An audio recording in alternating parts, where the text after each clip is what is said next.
3-0. The Chicago Bulls had it all locked up.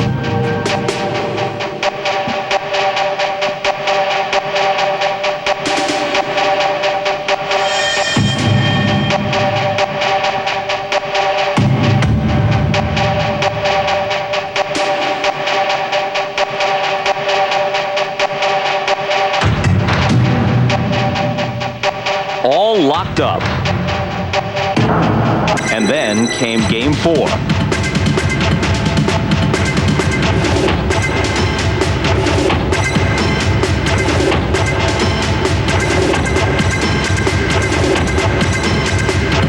Tonight, the Game 5 few anticipated.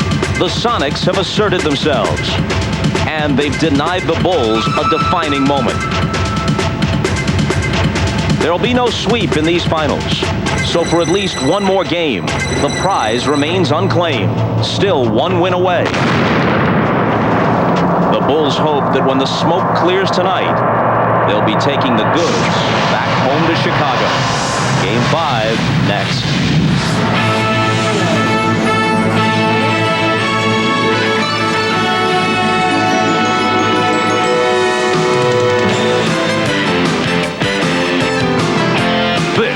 Is the NBA on NBC. The 1996 NBA Finals. The line at Key Arena is not for Game 5 ticket refunds, as so many had expected. Instead, one more game for the Sonics on their home floor before some of the most exuberant fans in the NBA. One more chance to turn these NBA Finals upside down. Hi again, everybody. I'm Bob Costas. After losing Game 3 here by 22 points, the question was whether the Sonics could even make it interesting in Game 4. Instead, they herded the Bulls out of the building. Seattle played its best game in weeks. The Bulls played one of their worst games in memory. Of course, the Sonics had a lot to do with that. And in a 43-point turnaround, Seattle took Game 4 by 21. Sonics coach George Karl knows his team has waved a red flag in front of these Bulls, and he expects tonight's game to be played at a furious pace right from the opening tip. First 12 minutes of Game 5 are going to be unbelievably intense. And if we can win that game of energy, I think we'll win a big part of the chance of being successful. We can play with the Chicago Bulls and beat them if we don't turn the basketball over. I think if we control the turnover situation, it's going to be a close game. At what point does this stop being about putting the best face on it, salvaging a game, playing well, playing for pride, making the Bulls sweat for it, maybe sending it back to Chicago? At what point does it stop being about that and start being about winning the series? I think if we win Friday night, they got to be serious about it. You know, they still have a luxury of throwing one game away, and that could be Friday. They don't want to get to Game 7, and so I think they're going to try to end it on Friday, and then they're going to try to end it in Game 6. But I'm just saying, if we handle their pressure, they're going to have to earn the win.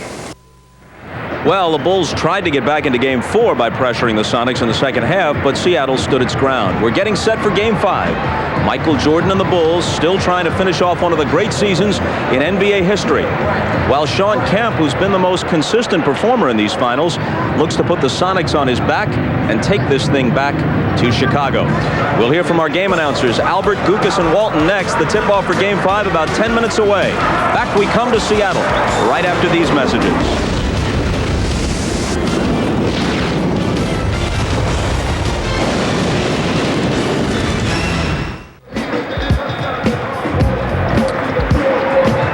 Back in Seattle for Game 5 of the NBA Finals. Chicago leads it 3-1, trying to wrap up their 4th title in the 90s by beating Seattle.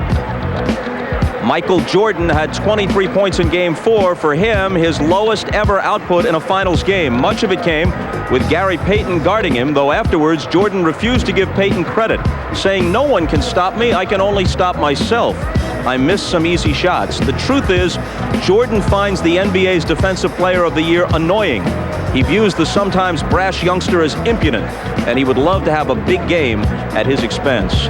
The gentlemen who will call tonight's game are Marv Albert, Matt Gukas, and Bill Walton. Let's join them at courtside. Marvelous. All right, thank you, Bob. And this past Wednesday night in Game 4, we saw the Sonics team that won 64 games during the regular season. The Sonics team that looked so impressive in the playoffs earlier against the Houston Rockets. Now, Bill, was that a one-game shot on Wednesday night, or will we see more of the same tonight?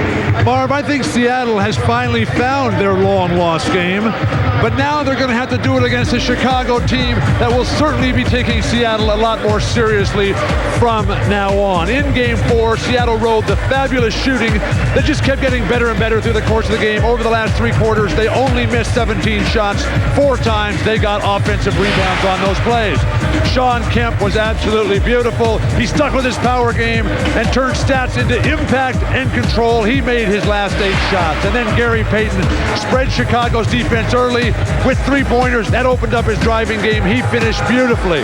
Now, Kemp and Payton are going to have to bring even more than they did in their magnificent contributions in Game 4.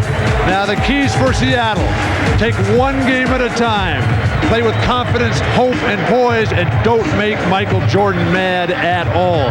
Now, Mar, this is going to be the most well-played game this entire series so far. I think the home court may be enough for Seattle tonight.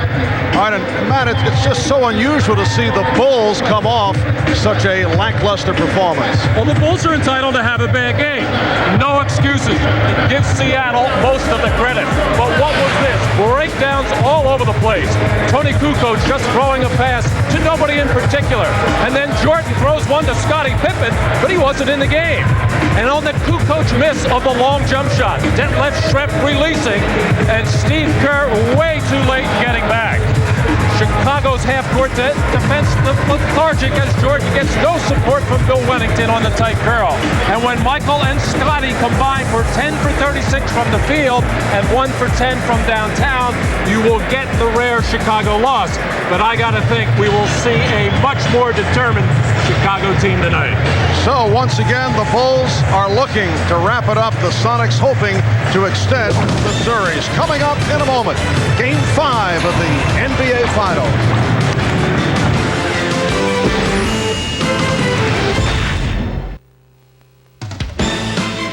The NBA on NBC is brought to you by New Miller Beer, the brand new beer from Miller with big flavor that goes down easy. By Jeep, makers of the new Jeep Grand Cherokee, Cherokee, and Wrangler. And by Prudential, live well, make a plan, be your own rock. Another beautiful day in Seattle, a 63-degree mild day here in the Pacific Northwest. This capacity crowd is ready for Game 5 of the NBA Finals Series, and we're set for the introduction of the lineups. So let's join with the public address voice of Key Arena, Jim Gracie. Ladies and gentlemen, welcome to Key Arena at Seattle Center for Game 5 of the 1996 NBA Finals between the Chicago Bulls and your Seattle Supersonics.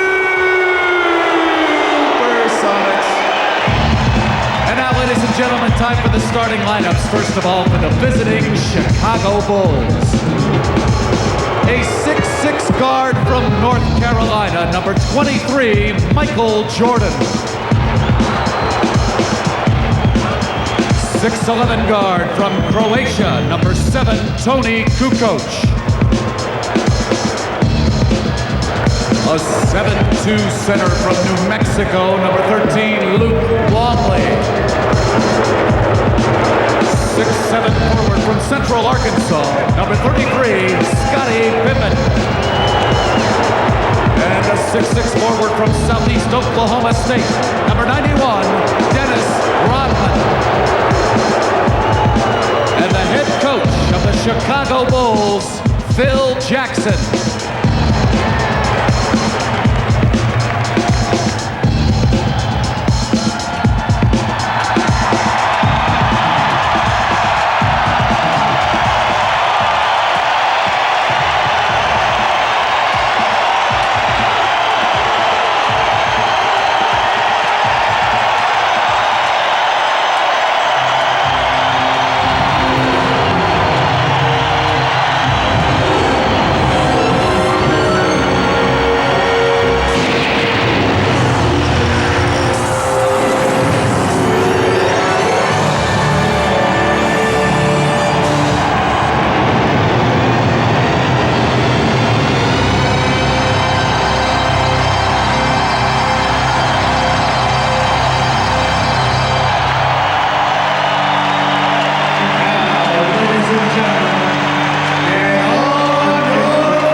from Bradley University, number 33, Hersey Hawkins.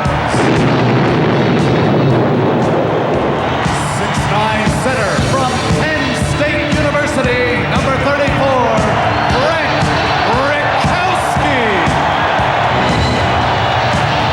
6'10" forward from the University of Washington, number 11, dead left Shrimp. And a 6'10" forward from Trinity Junior College, number 40, Sean Kemp. And the head coach of the Seattle Supersonics, George Karl.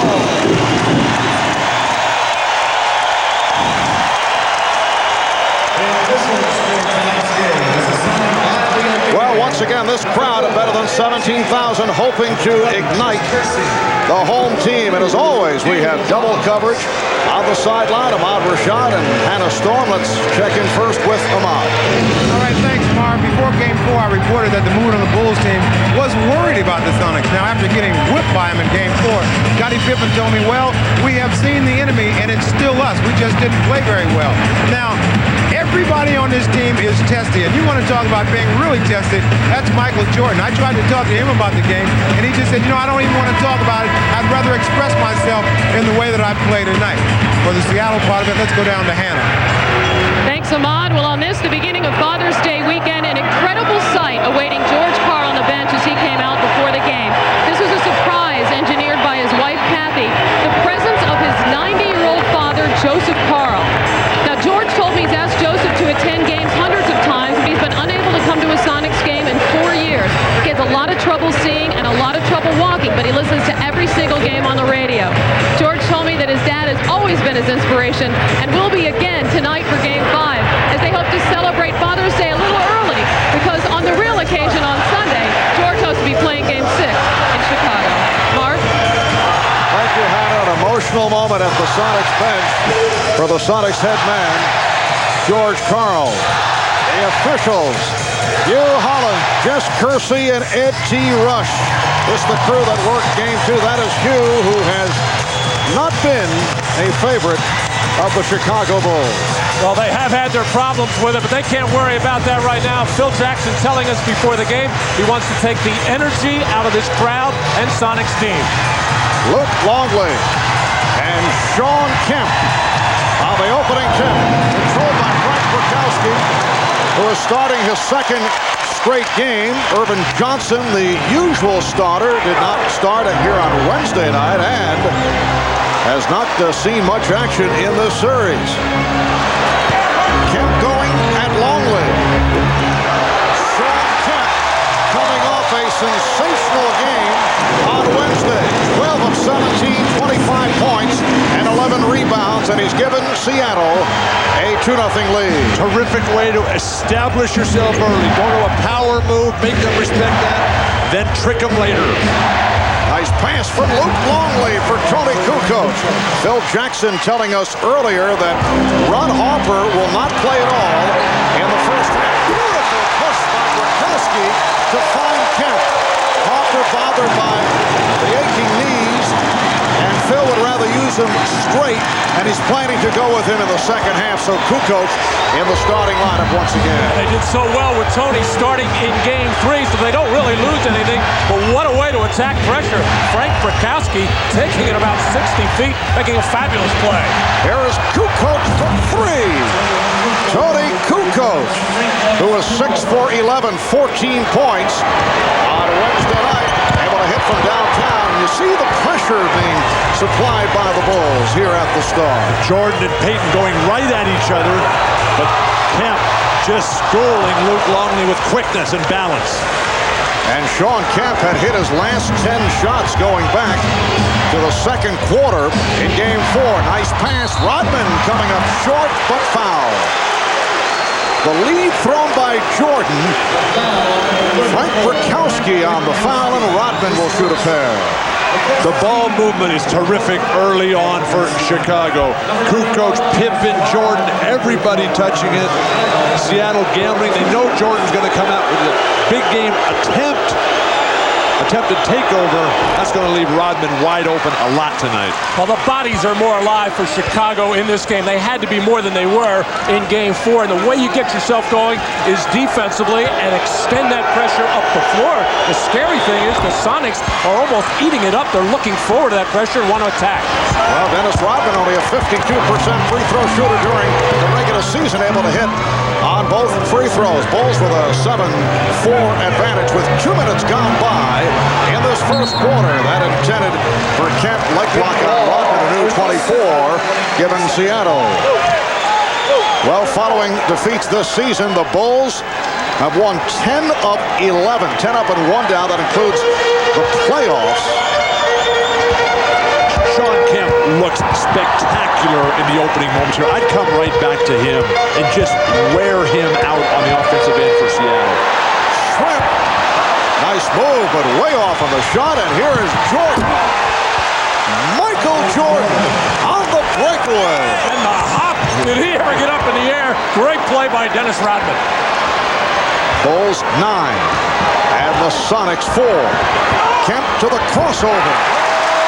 Well, the matchup continues. Luke Longley defending against Sean Kemp. And Kemp has opened up by hitting 3 of 4. Bulls lead by 3.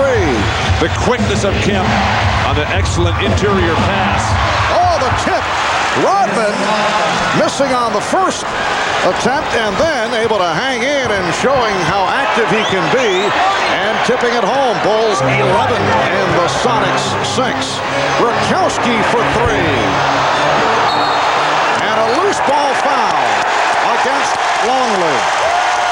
I think Phil Jackson's got to come with a different look on Sean Kemp. It's the beautiful outlet pass by Rodman over the top. Payton unable to take care of business. Now, he can make up a lot with his athletic ability, but nobody's going to catch that. The Chicago Bulls are not double teaming Kemp, which is going to give him a lot of opportunities to keep others from getting involved. And Hersey Hawkins took that hit.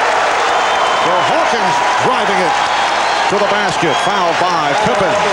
Again, if Chicago doesn't do a better job of keeping Payton in front of him, keeping him on the perimeter, that's going to set up Hawkins, Shrimp, and Kemp all night long. Non-shooting foul. Hersey hit before the shot attempt. Gary Payton being played by Michael Jordan. And Hugh Hollins indicating an illegal defense.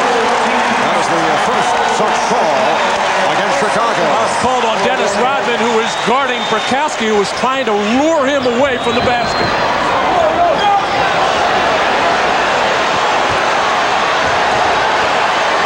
Now Kemp posting up, facing the double team. Shot clock is at 12. Here is Shrimp.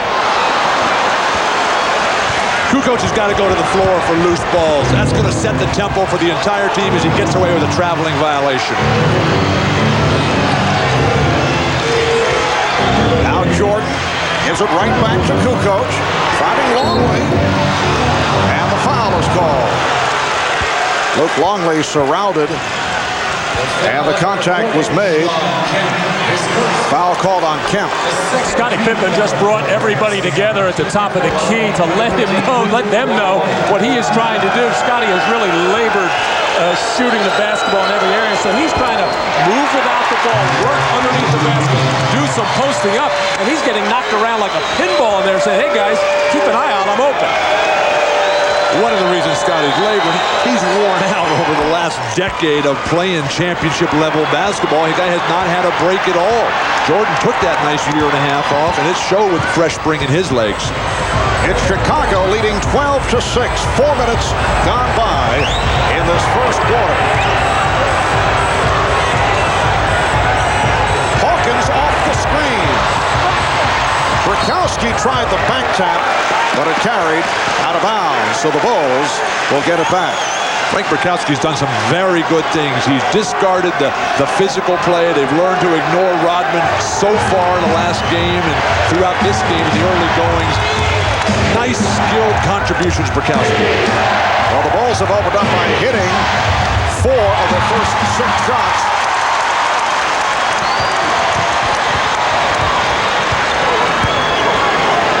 Here's Kemp on a pull-up.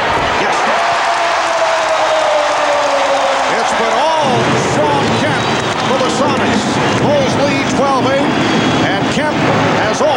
Seattle points. Here's the alley-oop for Jordan, who beat Payton for his second field goal. And it's the Bulls by 6. Sonics get right back. They try to beat the Bulls in the transition. Schrempf keeps it alive. Now Payton being guarded by Pippen. So it is Jordan against Burkowski. Payton for 3. Rebounded by Hawkins.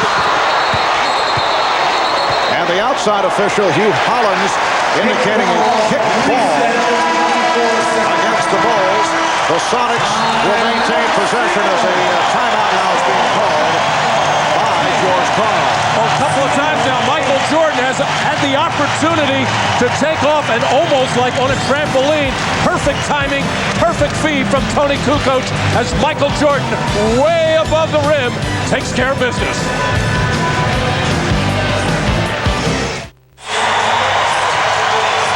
Once again, the matchup at the start of tonight's game is Michael Jordan and Gary Payton. We talked with Payton about Jordan and Gary with some words that will not be appreciated by Michael Jordan. Take a listen. Jordan is not like he used to be Jordan. You know, he done got a little age. He was off of basketball. I think me playing him, I have to pressure him up a little bit. My best bet is to stop him is to really get him tired. You know, when he gets tired, you know, he doesn't take as many shots. A lot of people come and double him, and then, you know, he has to get a lot of rest. So I think if, you know, I keep trying to play him tough and go at him in both ends of the floor and get him tired, that's a big advantage to me. The foolishness of youth. Gary Payton, he'll learn to regret that statement. And Jordan gets inside, but could not convert. Rebounded by Burkowski. You know, it's one of those situations, you know what Gary Payton was trying to say, but probably should have pulled it back. I think Michael Jordan is better than ever. He's so much smarter, his skills are so much better, and he's not trying to play a game based on athleticism and individuality anymore. Shot clock at 5. Schrempf, he's been off. Rebound, Longley. Pippen with Hawkins getting back. We're halfway through the first quarter. Bulls with the ball up by 6 points. Kukoc for 3.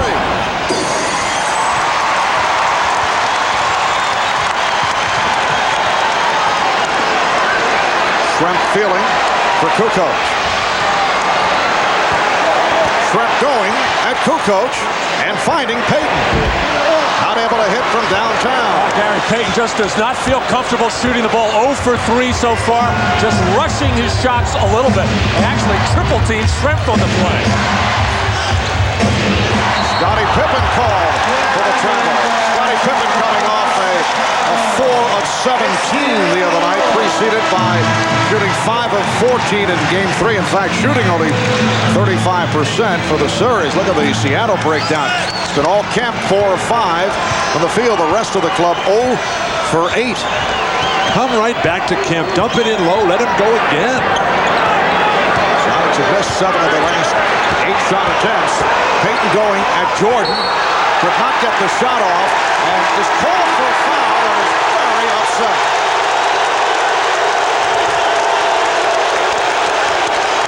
It was a good foul. Jordan went for the fake. Payton attacked while he was in the air. Man's in the air like this, he'll take advantage. Few players better in history of this than Larry Bird to get the guy just 1 little inch off balance and then attack that hoop. Easy play to call. And a demonstrative reaction by Michael Jordan, and then put his shirt in his mouth to kind of almost, in effect, bite his lip. George Karl desperately searching for some offense now, coming in with Perkins. The reaction residue from what took place in Game 4, where Jordan was very upset with the officials. And that last touch by Seattle. Sam Perkins has come on for the first time. And here's Nate McMillan, who provided a tremendous lift for the Sonics in Game 4. And Nate receiving a standing ovation. Bill Wennington has come on for Chicago's first substitution. It's the Bulls 14 and the Sonics 8. And as Jordan made his move, he was held, blocked by Payton. Well, there's the intelligence of the veteran Michael Jordan, knowing he felt a questionable call on him down at the other end. As soon as he would get the opportunity, put it on the floor and challenge Payton. But Kemp in a lot of trouble. He's the only guy that scored for Seattle. George Karl has to take him out for medical purposes. Not a good sign for Seattle. And you saw the stretching by Sean Kemp. Trying to get back into it. Jordan thought he was fouled. Instead, a travel is called. Traveling violation. A hard double team on the screen roll situation, and Brakowski coming hard, and Michael trying to split it, does so, but got tripped up and got out of control. 4.5 remaining in this first quarter. Scottie Pippen did not like that call. A hack on Pippen against McMillan, and for Scottie, that is his second. And frustration on the part of Scottie Pippen, mainly because he cannot get involved at all at the offensive end. Has not taken a shot yet, trying to get himself going defensively, putting this pressure on Nate McMillan, and just a little touch foul there. Scottie reacts, as did Phil Jackson at the other end. And Phil Jackson, with a change of plans, he had told us that he would not look to play Ron Harper in the first half because of the knee problem, but because of the fouls picked up by Pippen, forced to insert Harper here in the first quarter. Sonics struggling, as you can see. Rushed shot by Perkins. Chicago is a fabulous defensive team. That's how they got to this position. You got 3 guys in the first team All-League defense, and they're just shutting down the Sonics offense. Seattle 4 of 15 shooting. Now Jordan is being guarded by McMillan. Good pick, Rodman. Travel on Wennington. A series of calls against the Bulls in this first quarter. And there's no question how good Chicago's defense is, but don't forget Seattle plays outstanding defense as well. Very aggressive, very physical, and so far in this ballgame, they have really frustrated the Bulls' triangle offense. It is not crisp, it is not sharp. And Sean Kemp is back on the floor after going through a series of stretching exercises. Perkins eluding Rodman. Yes. So the Sonics with their first field goal outside of Sean Kemp. It's the Bulls 14 and the Sonics 10, and the Bulls want to talk it over. That field goal by Perkins representing their first points in the last 3.5 minutes.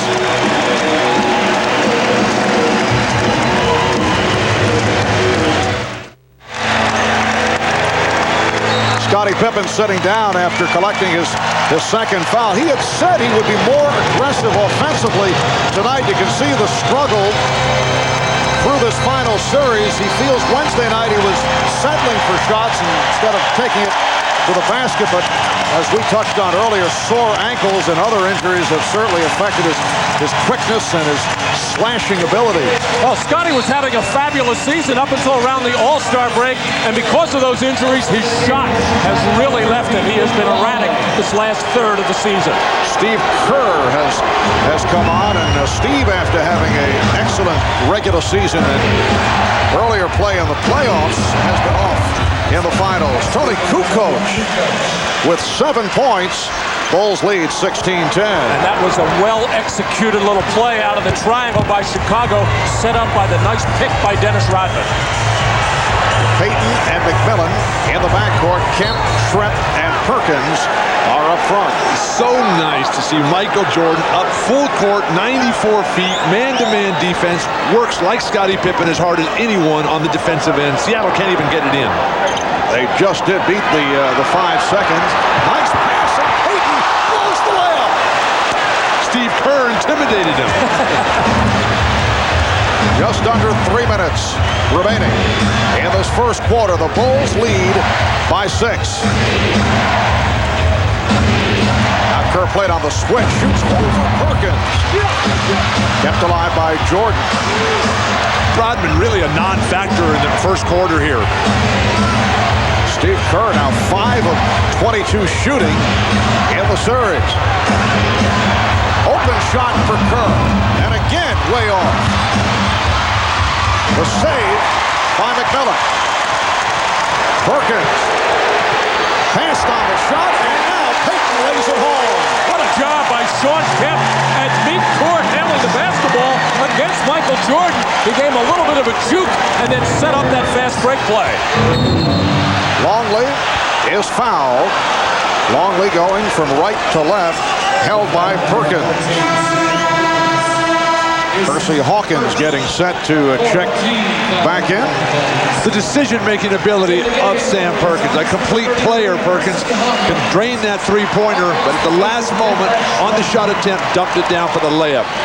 Well, the Bulls have a mismatch here if they want to go to it. Kukoc against McMillan inside. That left Schrempf replaced by Hersey Hawkins. And Jordan able to get inside. Michael's third field goal, 3 of 5, 6 points, and the Bulls lead 18-12. George Karl's strategy is to front in the low post. They're not getting good weak side rotation at all. Somebody's got to come hard. Hersey Hawkins had all day to line up that shot and hit it from downtown to cut it to a 3-point Chicago lead. All because Sean Kemp leveled Michael Jordan, took him out of the play, couldn't recover. Jordan with one of his rare outside attempts. And the Sonics had a fast break opportunity. Well, here's Michael Jordan in the post, and this is what the Bulls had trouble with in Game 4, that little lob pass on the little release, and they did not execute it very well, but Michael Jordan trying to get over the top. Sean Kemp kind of with a hip check. Scottie Pippen is back. Michael Jordan getting a rest. Michael telling us before the game that the Bulls need a lift from the bench, and they're not getting it. Steve Kerr is still struggling with the shot. With just under 1 minute to go in this first quarter. Yes!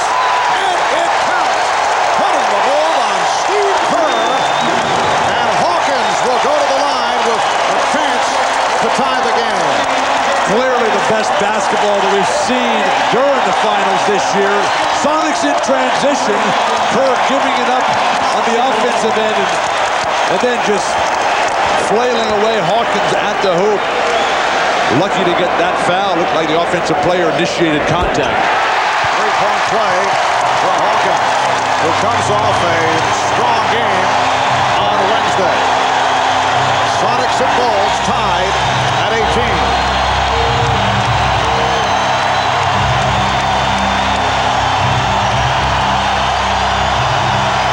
The shot clock is down to 6.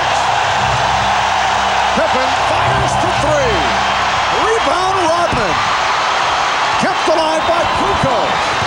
And McMillan came over it. Payton in the open floor. And he'll pull it back with 15 seconds remaining in the quarter.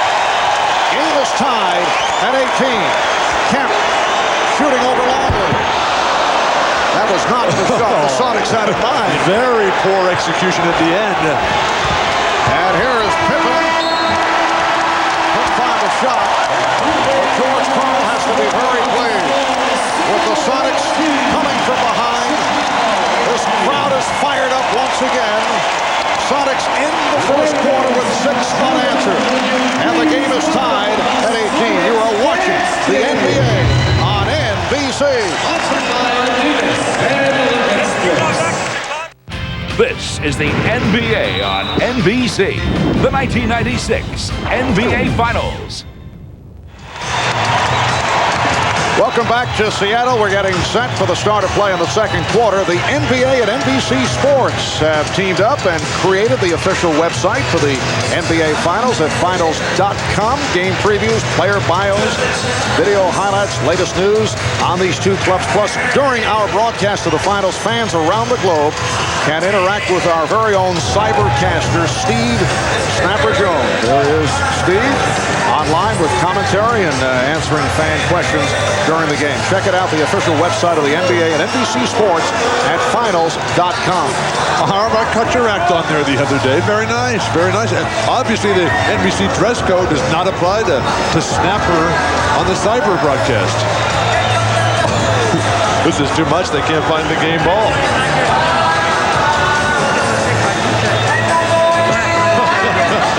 Chicago's bench coming up with absolutely nothing in that first quarter at either end of the floor, which is going to put that much more pressure on Scottie Pippen, Tony Kukoc, and when Michael Jordan does get back into the ballgame. Well, Hersey Hawkins scoring the last 6 Seattle points to conclude matters in the first quarter.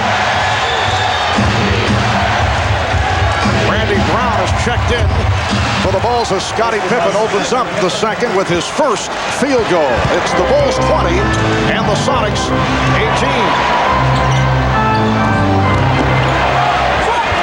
Pretty ball by Hawkins, who has taken over offensively.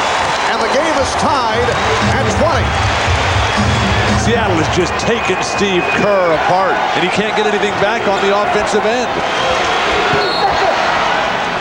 Well, Pippen having the mismatch with Hawkins, and the foul is called. On the subject of Steve Kerr, who had such an excellent season, but slumping in the finals, he says there was a time during his career that he was a bit more physical about his frustration. He'd want to go back to the hotel. There's Kerr. Again, not able to hit.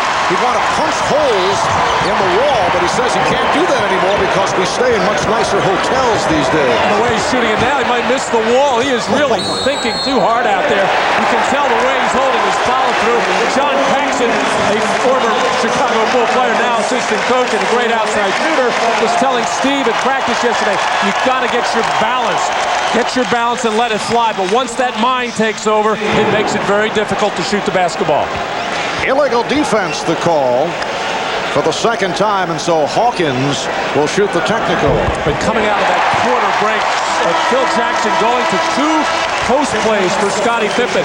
He is not happy with the way Scottie Pippen is shooting the ball from the perimeter. Not only the result, but the type of shots that he's taking, so inside. Sonics lead by 1. A minute gone by in the second quarter.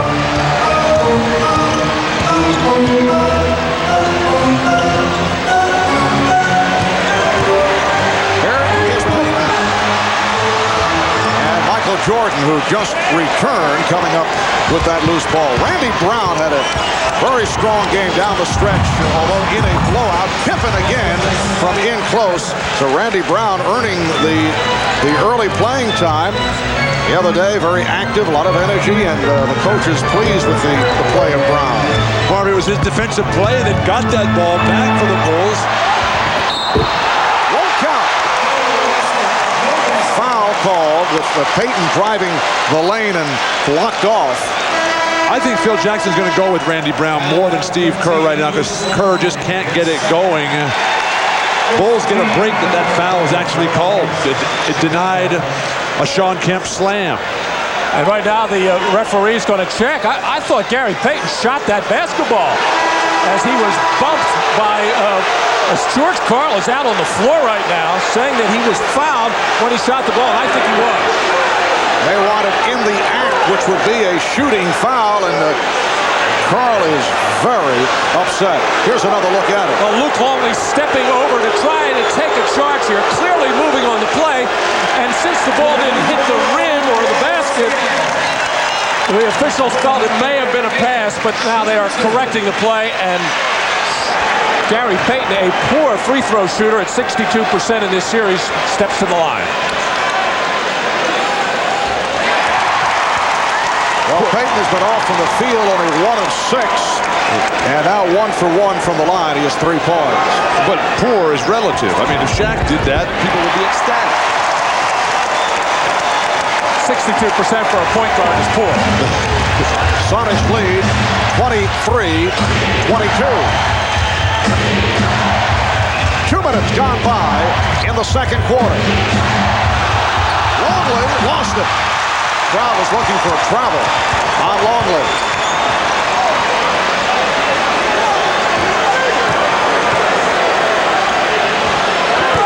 Payton going at Brown. Has to throw it out. Hawkins. And Kukoc for the rebound. Hersey Hawkins has had the hot hand. He leads the Sonics with 9. Kemp with 8 points. Quiet start for Jordan. 3 of 6 from the field. 6 points. Shot clock down to 6. Pippen played very well. Blocked by Hawkins. Kukoc just beat the 24. Rebounded by Perkins. Too slow by Scotty in making that play happen. He's got the mismatch against Hersey Hawkins. McMillan, yes! Nate McMillan from downtown and then hobbles back to the defensive end.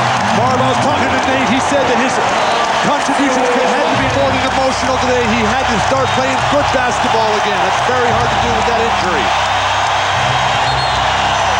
Traveling violation on Scottie Pippen. A host of travels have been called against Chicago.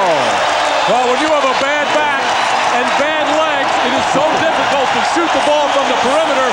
But somehow or other, Nate McMillan in the last 2 ball games has been able to get his feet under him and still knock the shot down. He is playing really on so much emotion, so much adrenaline, and feeding off this crowd. It's the Sonics by 4. We'll be right back.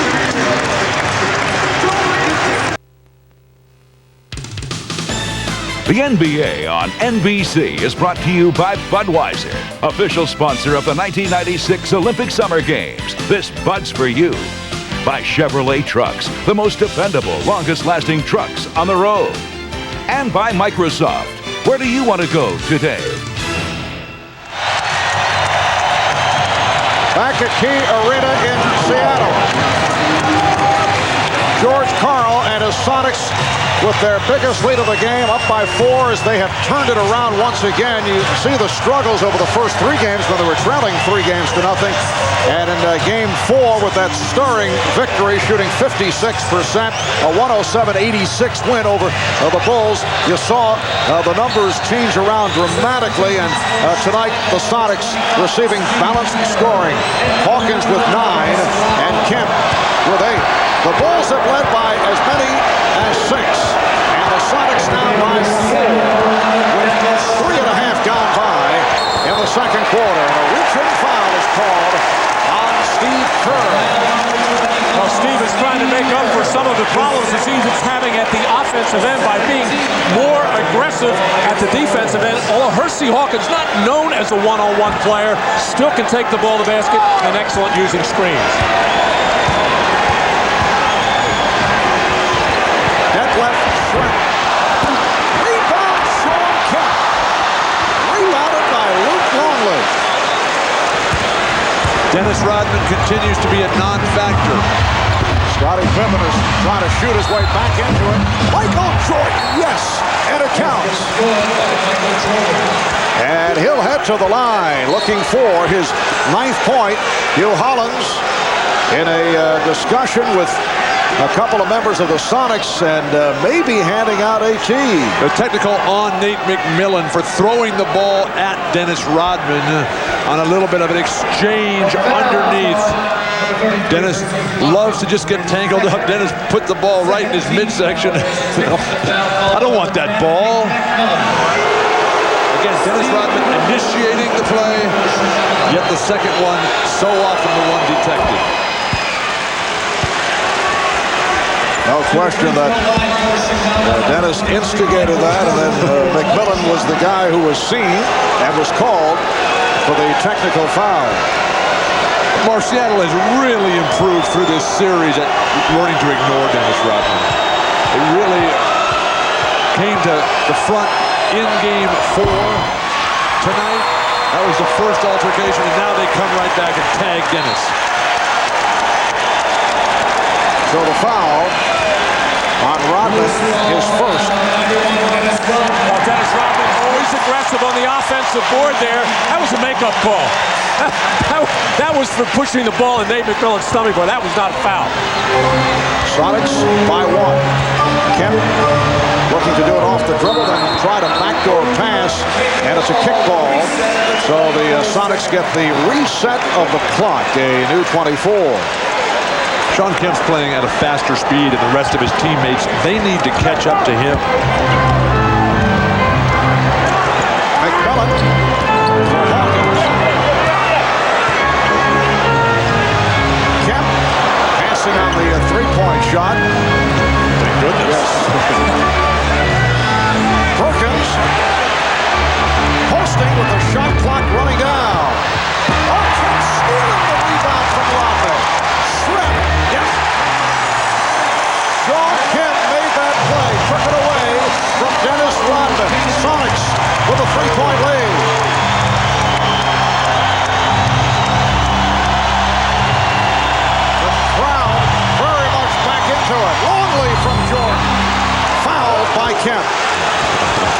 Well, Dennis Rodman on the boards at both ends of the floor does such a good job of not necessarily jumping high, but tipping the ball to himself. There he does a good defensive job, but Dennis just trying to tip to himself. But the quicker, stronger Sean Kemp actually pulling a Rodman play on Dennis himself, the save, and getting the deuce for Schrempf.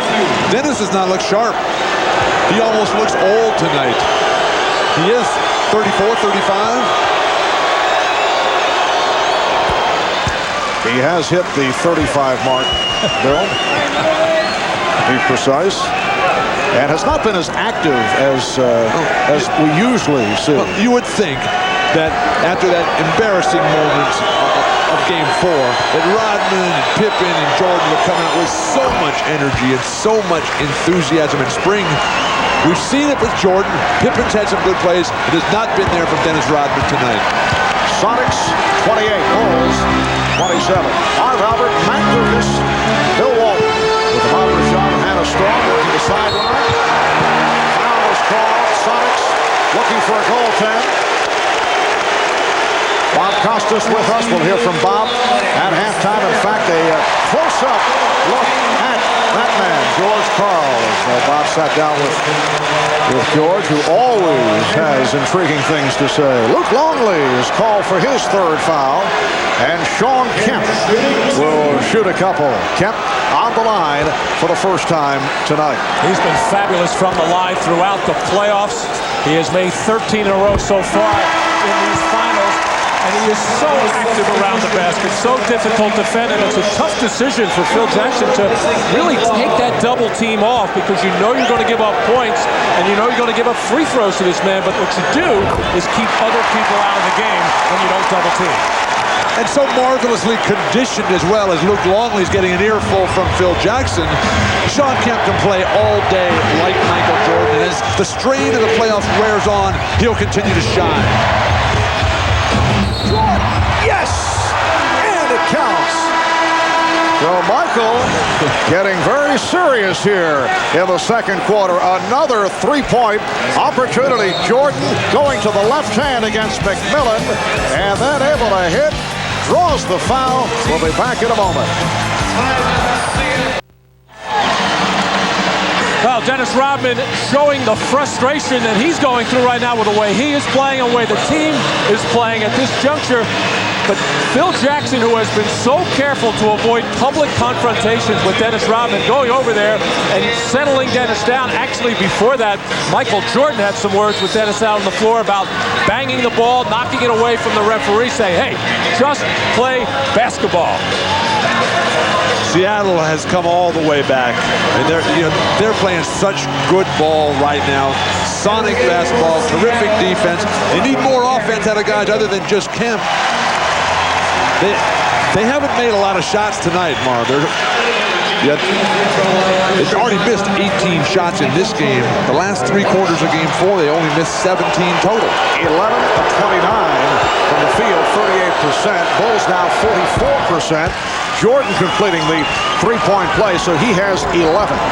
And the game is tied at 30. Some light pressure being shown now by Chicago. Gary Payton is back, handling against Michael Jordan. Payton and Hawkins and McMillan in the three-guard setup along with Kemp and Schrempf.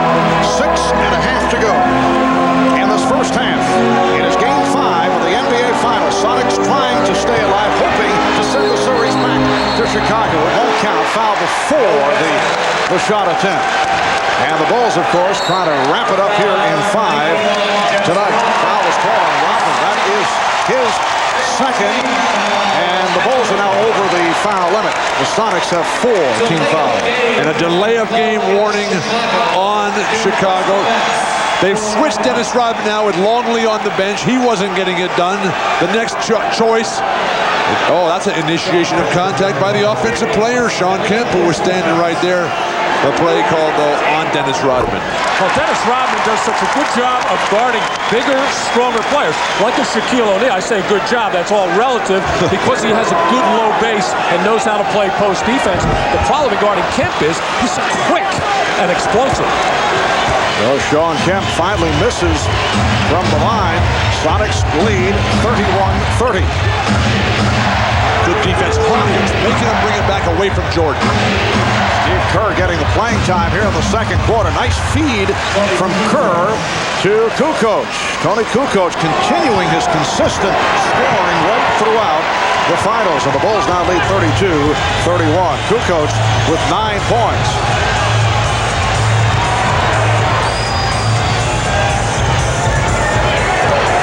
Payton on the spin. Beautifully done as he brings Jordan off the dribble. And it's the Sonics with a 33-32 lead. Jordan going for the steal. He's so much taller than Gary. He can just stand up big over the top defensively. Bulls swinging the ball. Chant of defense from the crowd. Shot clock at 5. Jordan for 3. Over the top of the glass. So the ball goes back to the Sonics. Well, Gary Payton is the defensive player of the year, but this man, number 23, a pretty fair country defender in his own right this time, got faked out of his shoes as Payton made the strong, hard move to the middle. Michael went for it, and then a terrific spin play by Gary Payton. The Bulls are now 1 for 9 from three-point range. They have missed their last 8, coming up on 5 minutes remaining. First half, Sonics lead by 1. Payton off the screen. 3 for Payton. Beautiful pick set by Sean Kemp. And you can just feel the surging confidence of Seattle. Payton takes Jordan in the post one time, now comes back and works the pick and roll, gets the 3. Seattle playing terrific ball.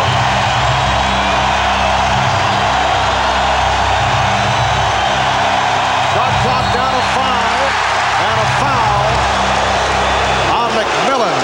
McMillan involved with Pippen is called for a hold. Seattle is now over the foul limit. Well, Gary Payton was talking about the importance of making Michael Jordan work at the other end of the floor, because you know you got your hands full, and that's what Gary has tried to do. He's starting to feel it right now and appealing to the crowd, and it doesn't take much to get them involved. Yesterday, Michael Jordan was telling our Jim Gray and Julius Erving that after being taunted somewhat by Gary Payton in games 1 and 2, game 3, Jordan said Payton asked him only one question: "Can I have your shoes?" Jordan said, "No, maybe some other time." Talk about timing. So Nate McMillan headed back to the Sonic locker room. They'll work on Nate. That has been the procedure with the bad back and the hamstring problem, which comes from the back injury. Sonics lead 36-34. 4:25 to go in this first half. They can spring Perkins into the low post on Scottie Pippen right here. Payton. And Lotta in a battle. And last touched by Kemp. Sean Kemp is working so hard on that offensive glass, the position, the fight. You see him hit low to establish that position, and then these are the two guys that jump the most times for any single ball going head-to-head. Beautiful.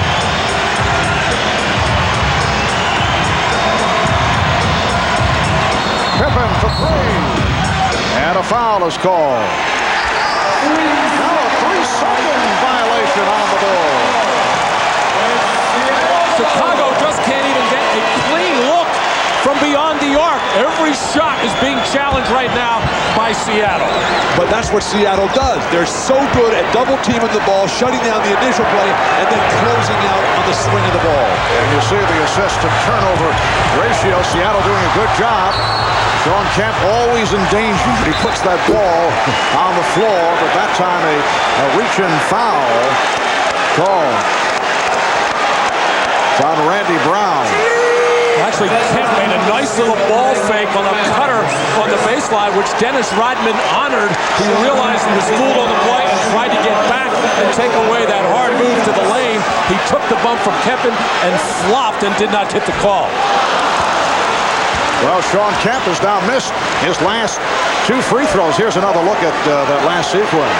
But now you're looking at one of the things where Chicago does not have ultimate strength. Guarding a post-up player who can also put the ball on the floor, like a Sean Kemp, like an old Kevin McHale from the Celtic days, like a James Worthy. They can do it with Shaq because they have all those big guys in the centers who come in and just push and shove. They can't use those guys against Sean Kemp. Sonics by 3. 3.5 remaining in the half. Brown tried the three-pointer. Kemp had the dribble knocked away. Recovered by Payton. There's Slip.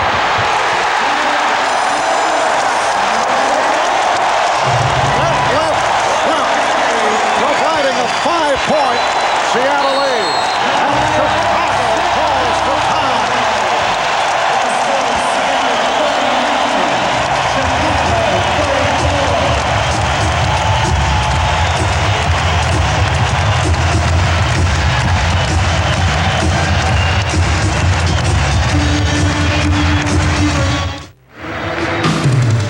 Welcome back to Seattle, and here's what's coming up on the Prudential Halftime Report. We'll bring you my conversation with Sonics coach George Karl. He'll talk about his future here in Seattle and about the one job he craves above all. We'll also get a report on round 2 of the U.S. Open played earlier today at Oakland Hills outside Detroit. And we'll look ahead to tomorrow's U.S. Olympic track and field trials. We've got 2 hours of coverage in prime time as Carl Lewis, the 8-time Olympic gold medalist, vies for a spot in the 100 meters. Right now, the Sonics lead the Bulls by 5. Back we go to Marv Albert, Matt Gukas, and Bill Walton. Marv. Thank you, Bob. An 8-2 run by the Sonics, which has opened up their biggest lead, a 5-point margin. 3:12 remaining in the second quarter. The key, only 2 turnovers thus far for Seattle. Chicago has turned it over 7 times. And we talked at the end of Game 4, Marv, about Chicago having to fight these guys off back from square one. Jordan able to deliver out of the timeout. But this crowd is so wild, so raucous, they will not let their Sonics stop pushing tonight. Michael Jordan with 13 to lead the Bulls. Sonics 39 and the Bulls 36. Now Kemp being played by Wennington, and he's called for a travel, trying to back his way, and steps called. Only the 3rd turnover, however, for Seattle. One of the reasons why they've been leading in this ballgame. And also the fact that they just have been quicker than Chicago overall with a loose ball. And it's tough. Chicago forced to take Dennis Rodman off Sean Kemp down low, having to come with beef in Wennington. And here is Wennington. David Wingate, who saw playing time in game number 4, made his first appearance. Here's Wingate looking for the 3. Perkins with the rebound, but a foul, loose ball foul is called. Not a good shot by David Wingate, coming off the bench, ice cold. First time you get your hands on the ball, you got to look to just make a quick pass or a cut. You don't want to be raising up for a 20-foot jump shot in that situation. Here's Frank Rakowski, who started the game, although he has not played much in this first half.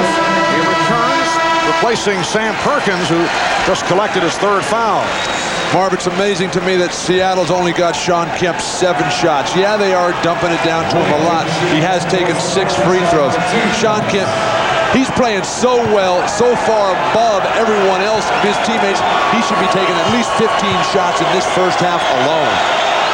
Bill Wennington in his 9th season out of St. John, spent 5 years with Dallas, a year with Sacramento, a couple of years in Italy, signed with the Bulls as a free agent. It's his 4th year with Chicago and has been very effective coming off the bench, particularly in the playoffs.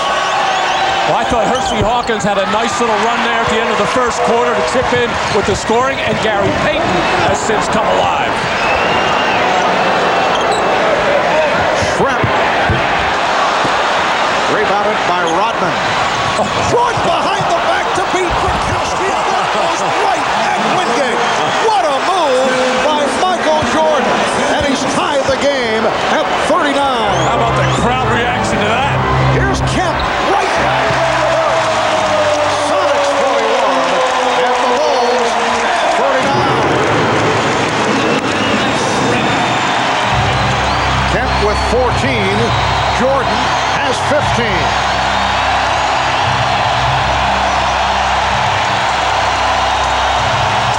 Wingate guarding Jordan.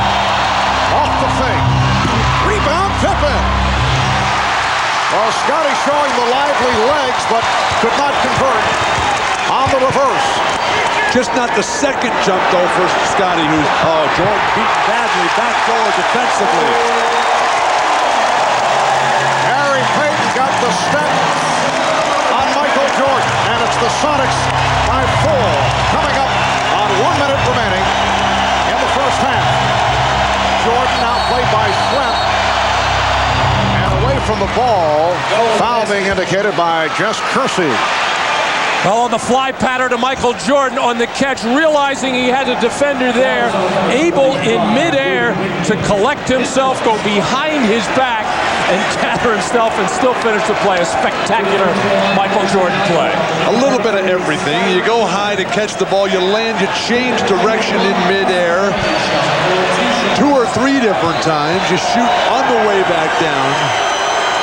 That guy's pretty darn good. Once again, the keen observation by Bill.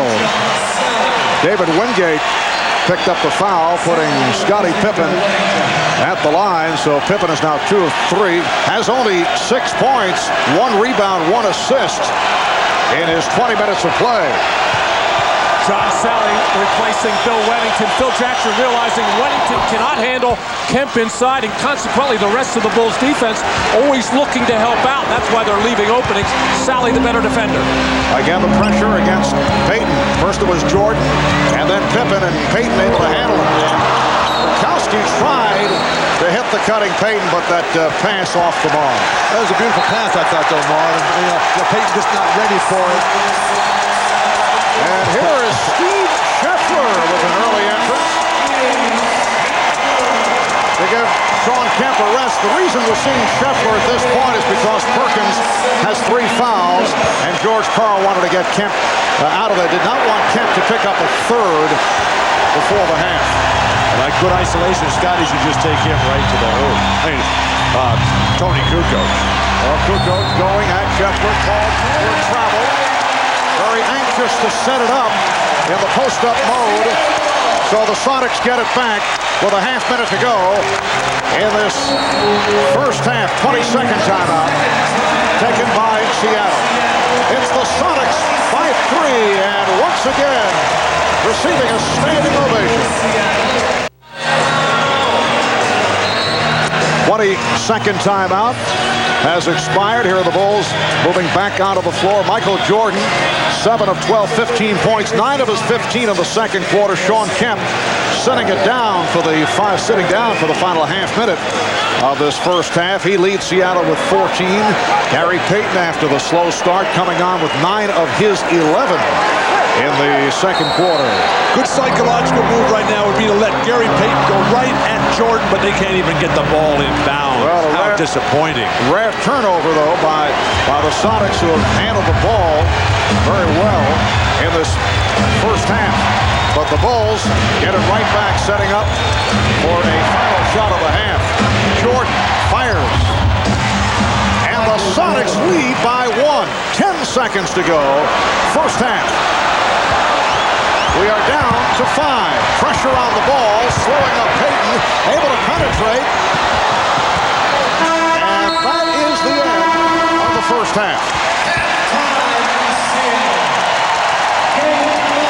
And the Sonics are hearing it from the crowd. The Bulls at one stretch led by 6.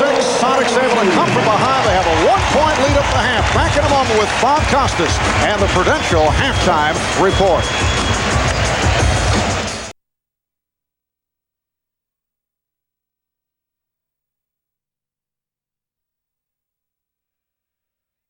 Where the Sonics lead the Bulls by 1 going into the second half, and their leading scorer, Sean Kemp, will have to battle a painful injury. At the end of the first half, he took a couple of hard elbows, one from Luke Longley, one from Dennis Rodman. He has suffered a contusion. That's a fancy word for a bruise to his chest.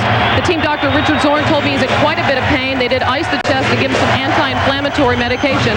They'll see how he responds in the second half. Now let's send it over to Ahmad Rashad. All right, thanks, Hannah. Phil Jackson very calm during the halftime, comfortable with the position that they're in.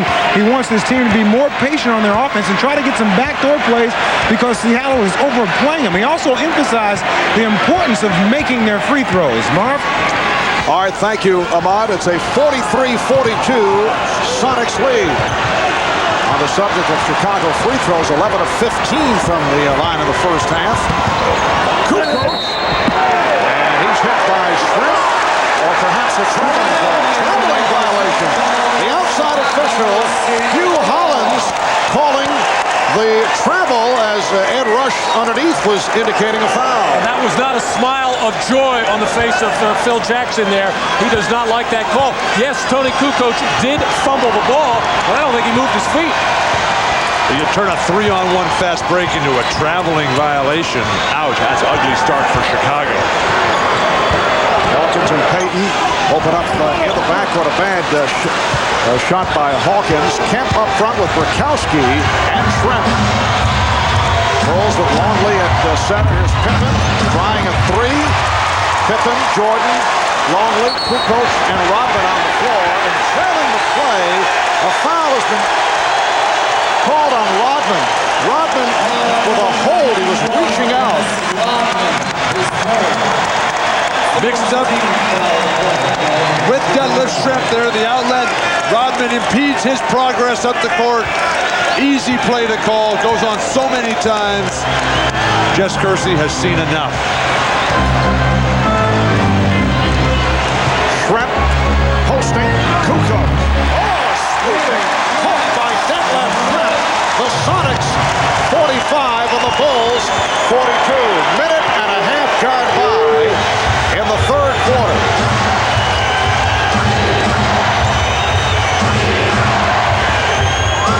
Longley, yes, Luke Longley with his first field goal. And the Sonics now lead by one. Kemp, yes. And it's Seattle with a three-point advantage. 16 points for Sean Kemp. Seattle played really solid basketball throughout the first half. Sean Kemp, not enough shots. That's just his 9th for the game. Plus Perkins has 3 fouls. Other than that, beautiful. Michael Jordan script.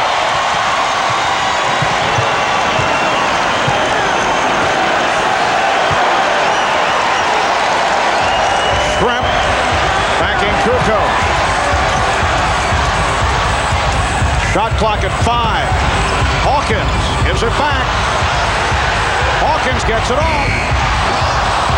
And knocked out of bounds by a surging Sean Kemp. Did you see how high this man was? The shot to beat the shot clock buzzer, and Sean Kemp read it the whole way.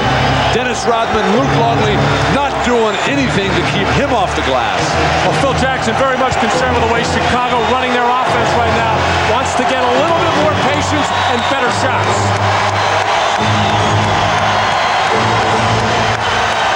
Kukoc pass on the 3-second violation. That was caused by the hesitation by Kukoc.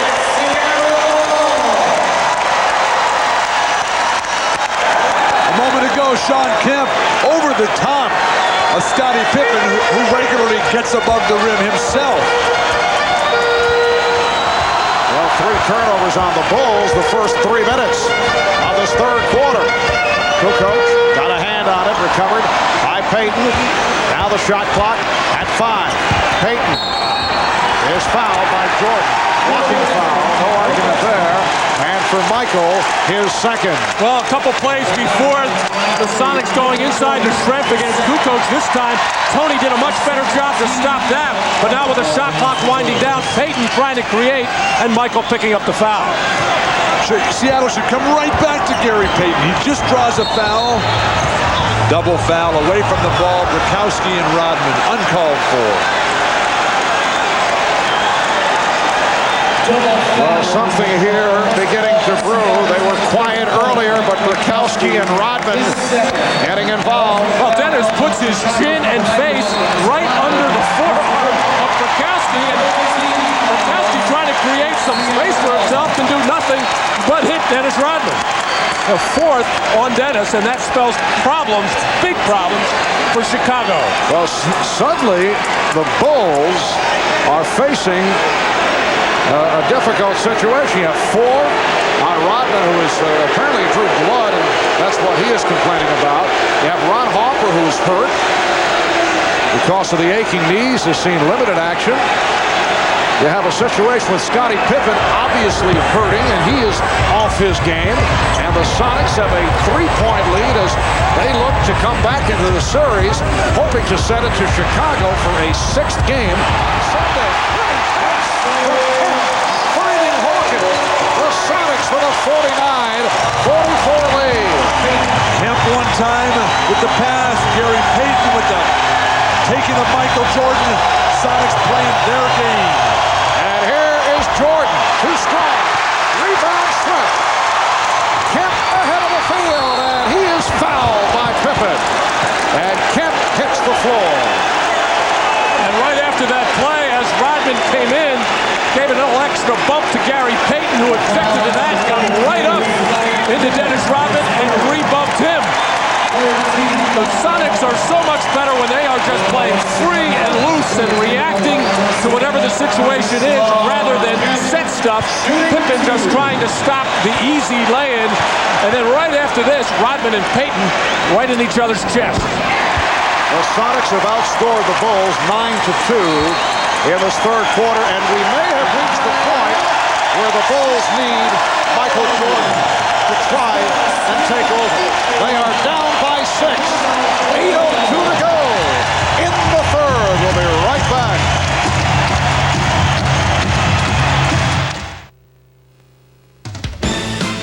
The NBA on NBC is brought to you by Toyota and their full line of quality cars and trucks. Toyota, I love what you do for me.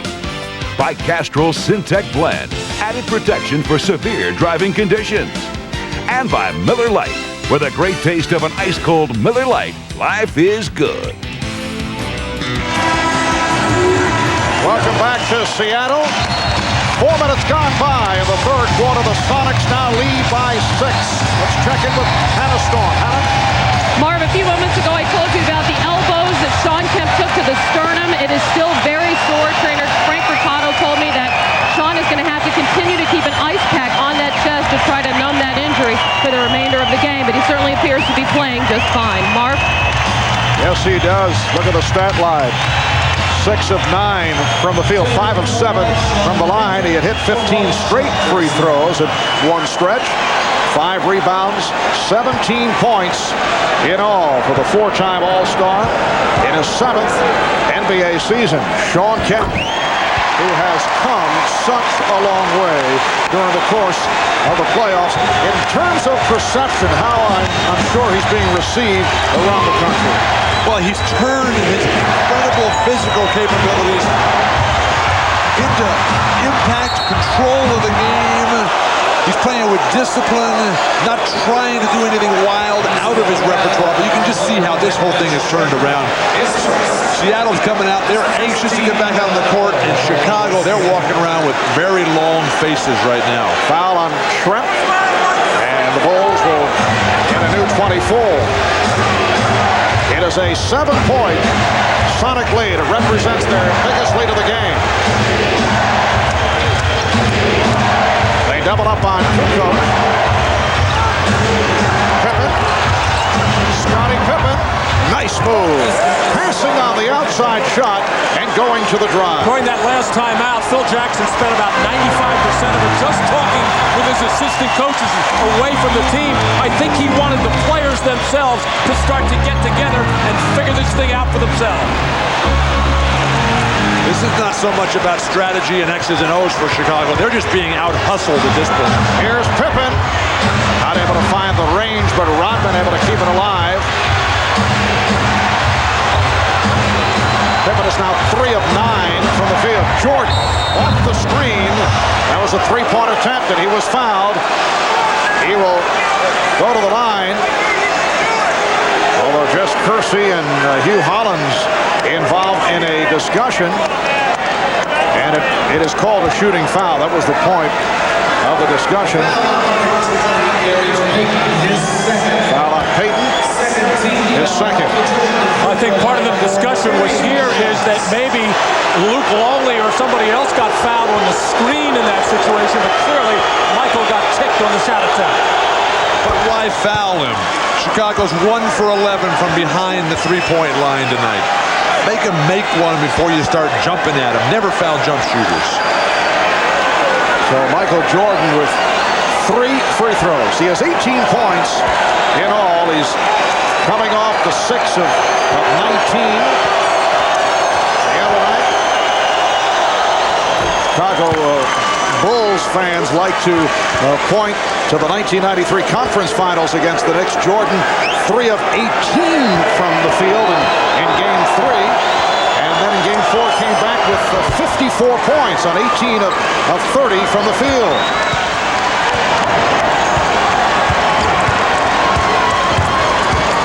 That's called a facial statement. Yes.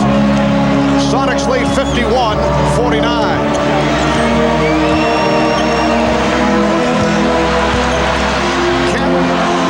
Kemp on the recovery. Hawkins keeping it alive. He's called for a violation. A good defensive sequence on that trip by Chicago, mainly because Jordan applied the pressure on Payton, made him lose a lot of time, and by the time Shawn Kemp got the ball, the defense of Chicago was set, forced a tough shot. And Rodman just cannot get into the rhythm of this game.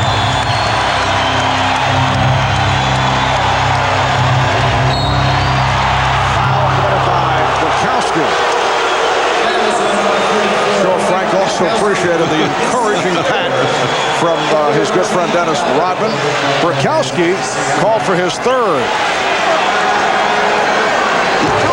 Even though Bukowski has 0 points, he's made a very positive contribution for Seattle tonight. 3 team fouls apiece.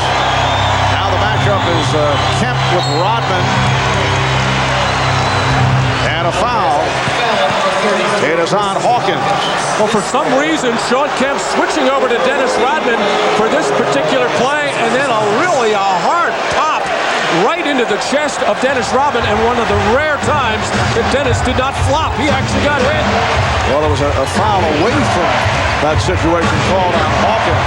Kukoc trying to get it to Rodman. Kukoc with the recovery. And he has tied the game at 51. And a technical foul has been called. Apparently a delay of game, which was their 2nd, and that is a technical foul. And Michael Jordan is very upset with Dennis Rodman. A 2nd delay of game, which means an automatic tee, and Hersey Hawkins will shoot it. It's amazing that Chicago is even back in this game. Now just trailing by 1. Nobody is playing very well. Dennis Rodman can't control this ball. Kukoc will finally stick it back in. And then Rodman throws the ball. Just let it go.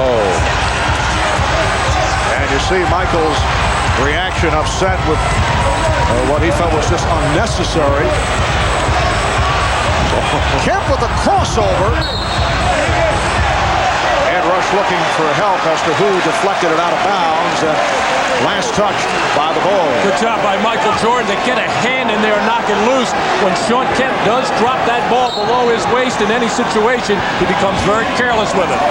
11 on the shot clock. And it's a 5-second violation. Payton did not get it inbounds in time. Marv, sitting here watching Shawn Kemp is so much fun tonight because he is just doing everything. He is dribbling between his legs, creating plays, dictating the flow. Magnificent, beautiful performance. Nice move by Jordan. Michael again taking it to the hoop. And he's been going to the drive more frequently than throughout the playoffs and the regular season. Very few jump shots from Michael Jordan. 9-1 run by the Bulls. Kemp, that won't count. He was fouled before the shot attack. Oh, Michael Jordan with a bent on getting to the basket with that quick, hard move, and stumbled a little bit here as he gathered. Whoa. Just shuffling his feet to get away from some defenders and get that shot off. We've seen a lot of walking calls tonight, but not on this occasion, as Michael able to escape the defense, get into the lane, and put it up softly.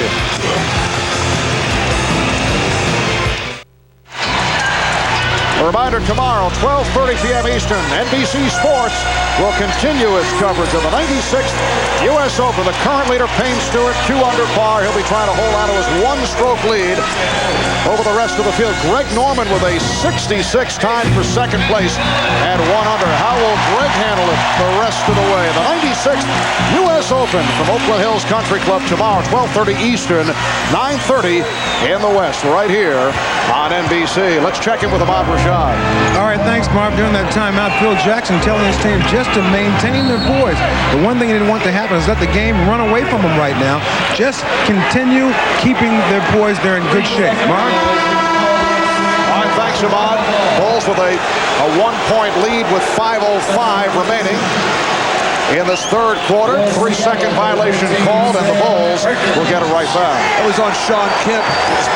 Marv, sometimes Sean has a tendency to set up too low, close to that baseline, doesn't give himself room to turn and get a good angle bank shot.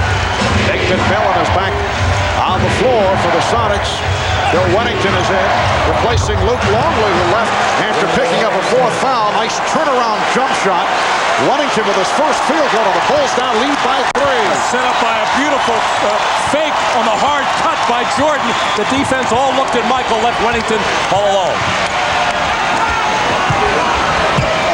Perkins, who's been quiet, fouled by Pippen. He was blocked out. That jump shot by Wennington, the first field goal off the bench for the Chicago Bulls. And a big reason why the bench having so many problems is because Tony Kukoc, a starter, because of the ineffectiveness or really inability of Ron Harper to give them any kind of minutes at all. So your best producer, Kukoc, having to start, and the bench just not able to get much production at all.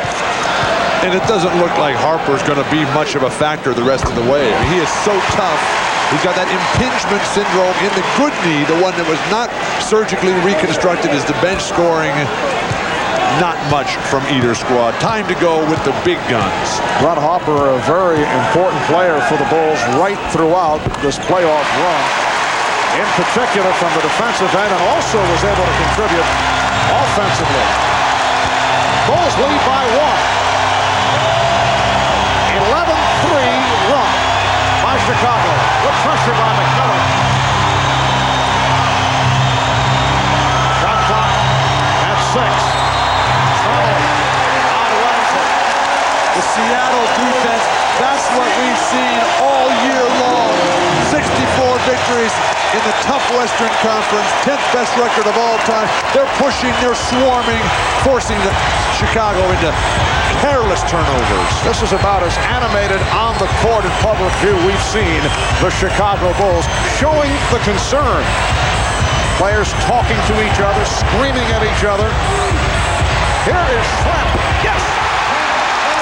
Three-pointer for Daniel Schlepp. And it's the Sonics 57, the Bulls 55. 3:40 to go. Third quarter.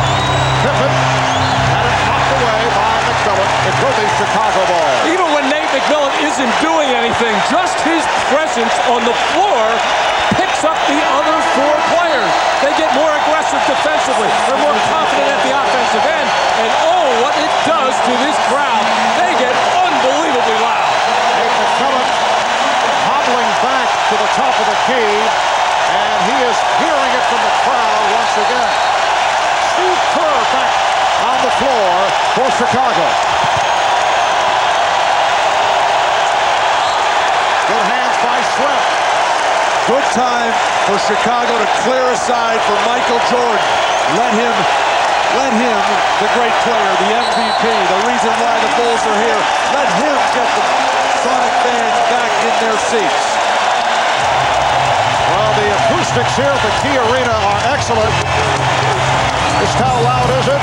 Went up to 103 on the decibel level chart.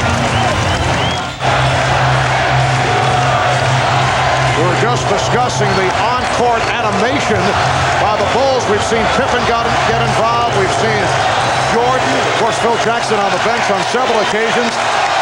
Looks like we're watching the New York Knicks, who usually show it all on the court, but it's very rare to see the Bulls react in this manner. Shot clock is down to 5. Pippen is rejected.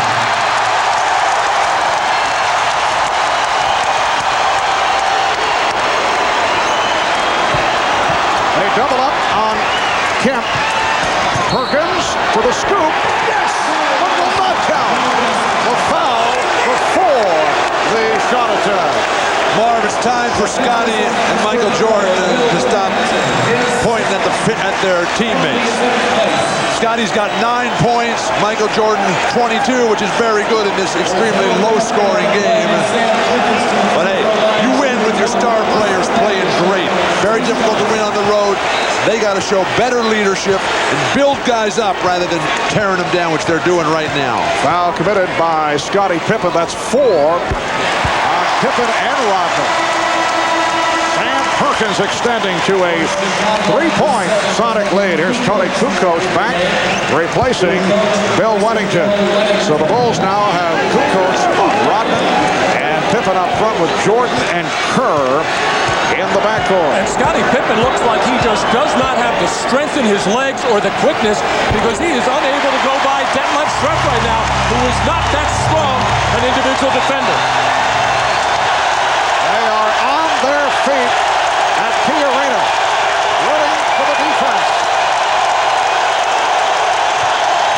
Jordan battling against Payton, finding Kerr for 3. Now it's called a 2. He had the foot on the line. So Steve Kerr, after missing his first 3 shots, is able to score. That's his first field goal. Sonics 59 and the Bulls 57. Payton with the room. 13 for Payton, and the Sonics lead 61-57. Barb, you just see the quickness, the push. Payton playing free basketball right now, no thought process. Jordan with the roll. Yes! Michael Jordan with 24. Sonics 61 and the Bulls 59. We come up on 2 minutes remaining in the third quarter. 2 minutes.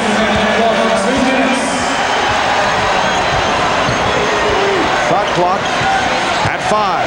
Payton for 3. Air ball handled by Rodman.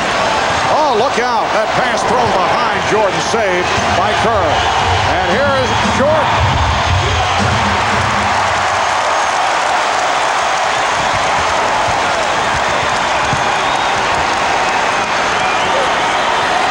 Schrempf. Kemp. Kemp. Called. Let's see. Called for the charge, and that is his first foul. And a risky play that time by Dennis Rodman, playing with 4 personal fouls. Really had to get the feet over there very quickly. And the big question is there, did he have him there? I don't think so. He got a bring. He got a bring. You think that's a defensive foul? Chuck him ran over it. Non-call. That's an offensive foul all the way. Jordan. Pippen. Kukoc shooting. And left Schrempf to the boards. We come up on 1 minute remaining in the third. Sonics with the ball and a 2-point lead. Perkins going at Kukoc and foul.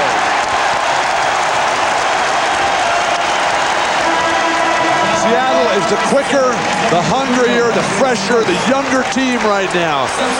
Chicago standing around, their uniforms are drooping, their faces are long and sad. A drooping uniform. You know, I hate drooping uniforms. I hate to see the problem. But it's just nice to see Seattle finally playing the basketball that they've played most of the season. You know, pro basketball, so much of it is finding matchups that you can exploit. And right now, the Sonics are doing a better job of zeroing in on Tony Kukoc, whether it's Detlef Schrempf on the post. That time, Sam Perkins. Tony has a difficult time guarding people inside. Michael Jordan will get a breather here as we wind down at the end of the third quarter. But at the other end of the floor, with Pippen ineffective, Tony Kukoc has to make plays for himself and for his teammates. Judd Bushler makes his first appearance of the game. The Bulls with 3 players who have collected 4 fouls. Rodman, Pippen, and Longley. And Rodman and Pippen are still on the court. 40 seconds to go in this third quarter. Rodman playing the high post. No need to foul him, Sean Kemp. Here's Pippen.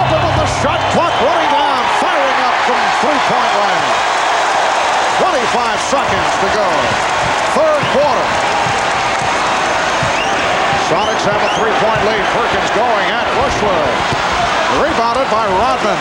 Nice box out for his 10th rebound. Not a good play by Sam Perkins. Sort of wound the clock down and got the last shot. Final seconds of the third. Here's Kerr off the dribble. And he was fouled up high. So Steve Kerr trying to set it up with 4 8/10 seconds remaining was fouled by Nate McMillan, and Kerr to the free throw line. Michael Jordan sitting it out. 24 points for Jordan. Look at the foul rundown, as we said, 4 apiece on Longley, Rodman, and Pippen. And Mark, these 2 free throws by Steve Kerr give Michael Jordan an extra 30 seconds, 45 seconds of rest. Phil Jackson's not going to leave that man, the MVP, on the bench very long. John Sally, Randy Brown check in for the final seconds of the third quarter. 2 points, Seattle lead. Steve Kerr, one of the better free throw shooters in the NBA. 2 for 2 at the line tonight. Off the scramble, Rodman pops it up. Sally, couple of air balls to conclude matters in this third quarter. After 3 at Key Arena. Game 5 of the NBA Finals. Sonics desperately trying to stay alive. Move this series to Chicago for a 6th game. It's the Sonics by 2.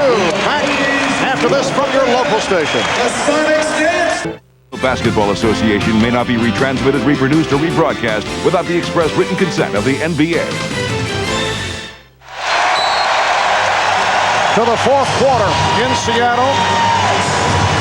Another disappointing game for Scottie Pippen, who obviously is playing hurt and has been playing hurt for a good portion of the season. The end of the season and on to the playoffs, says his ankles are bothering him.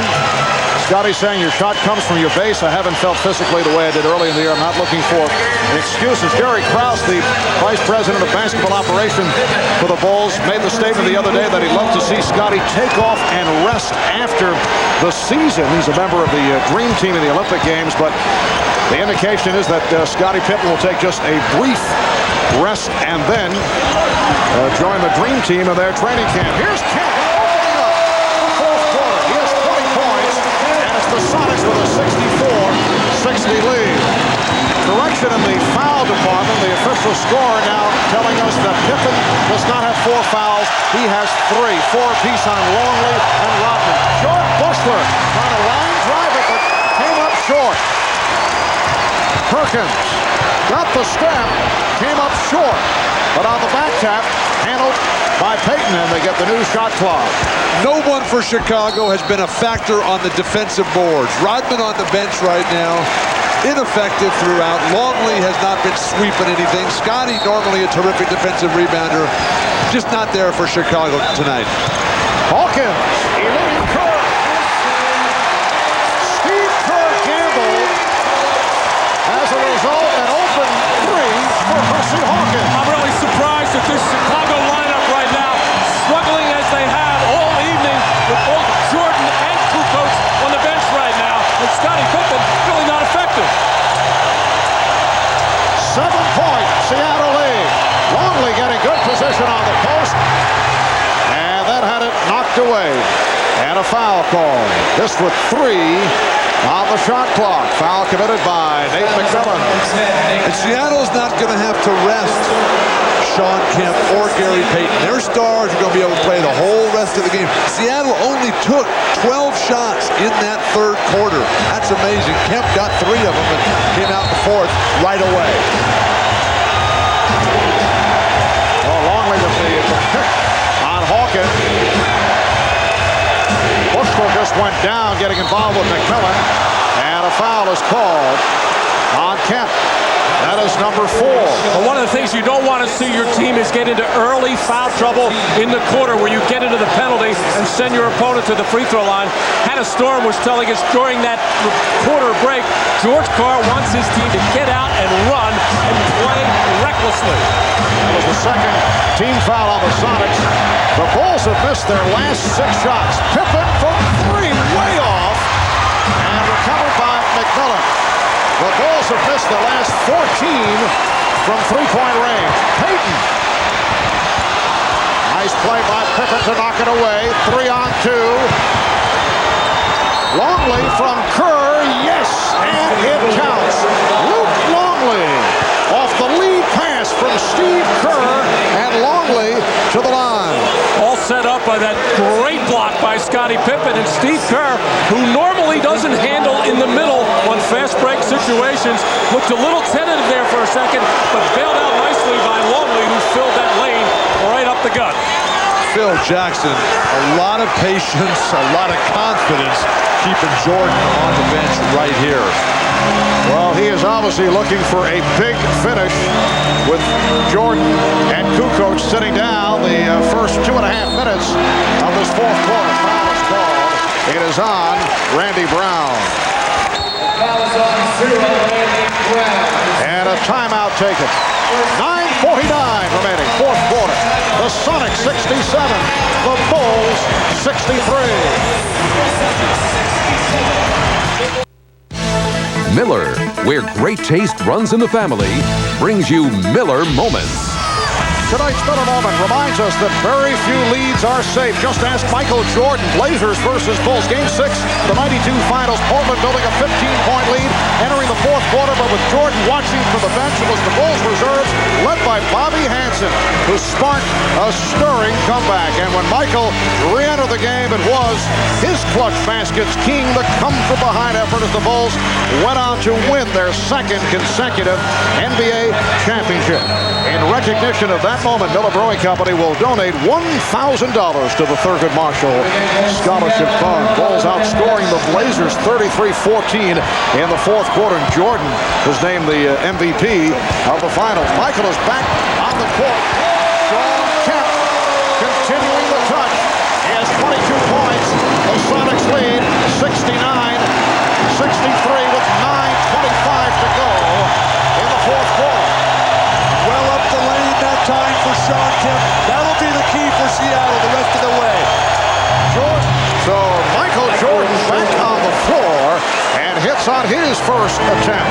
26 for Jordan. 69-65 Seattle. They double up on Kemp. Pippen over to help, and a foul is called. It's a holding foul. And that now is number 4 on Pippen. Seattle has to keep pounding it inside. Sean Kemp playing a masterful game tonight. Getting the ball early in the shot clock so we can do more than just be a shooter as Payton draws the block.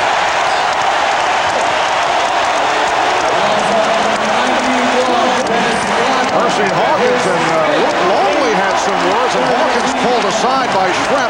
Rodman has been called for the foul. That is his 5th.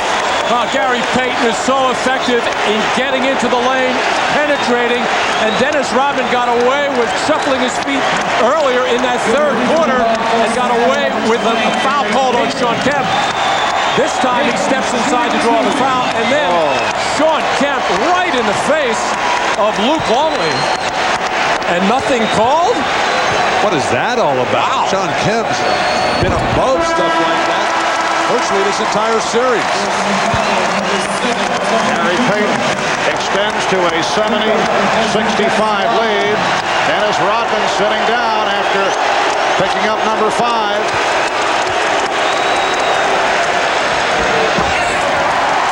Sonics by 6, just under 9 minutes remaining in the fourth quarter. Phil Jackson staying with Randy Brown, handling the ball. Jordan changed his mind, and a foul is called. They collapsed, they doubled up on Jordan. He was forced to give up the ball. He couldn't find anyone. In fact, he's upset about that. But Chicago's spacing looks so bad right now. They're all standing around, waiting, watching Michael. Nobody's attacking. Scotty's game is non-existent. Kukoc has been passive. Foul's called on Payton, his third. Longley, yes. Luke Longley, 3 for 3 from the field. He has 10 points in all. Sonics lead 71-67.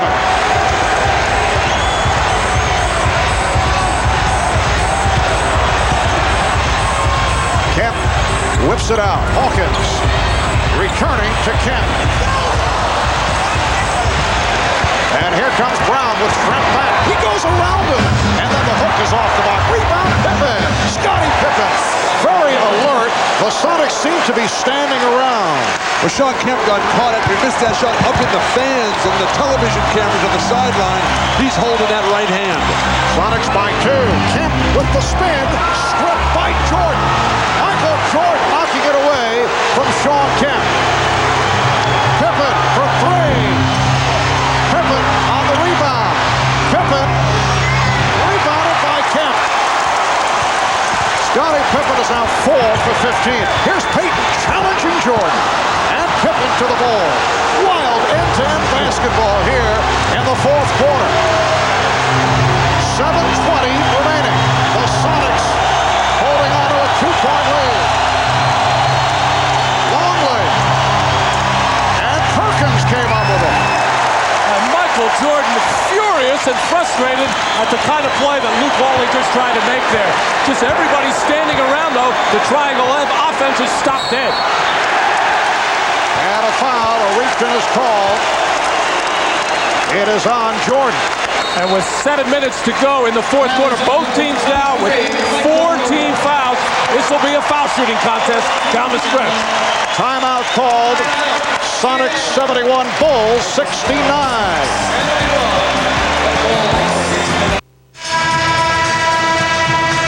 And on the subject of Wimbledon, congratulations to NBC's Chris Evert and her husband Andy Mill, who are celebrating the birth of their third child, Colton Jack, entering the world. Earlier today, our best wishes to Chris and Andy. 71-69, Seattle with the lead. 5 minutes in fourth quarter. Let's go to Hannah Storm. Marv, in the first half, Sean Kemp battling cramps in the hamstring, then a bruised sternum. Now he has a cut on his right hand. Bill mentioned that he was holding his hand. It is a little bit sore, but they have stopped the bleeding so that he is able to get back into this game. But certainly is Sean Kemp playing through a variety of injuries in this one, Marv.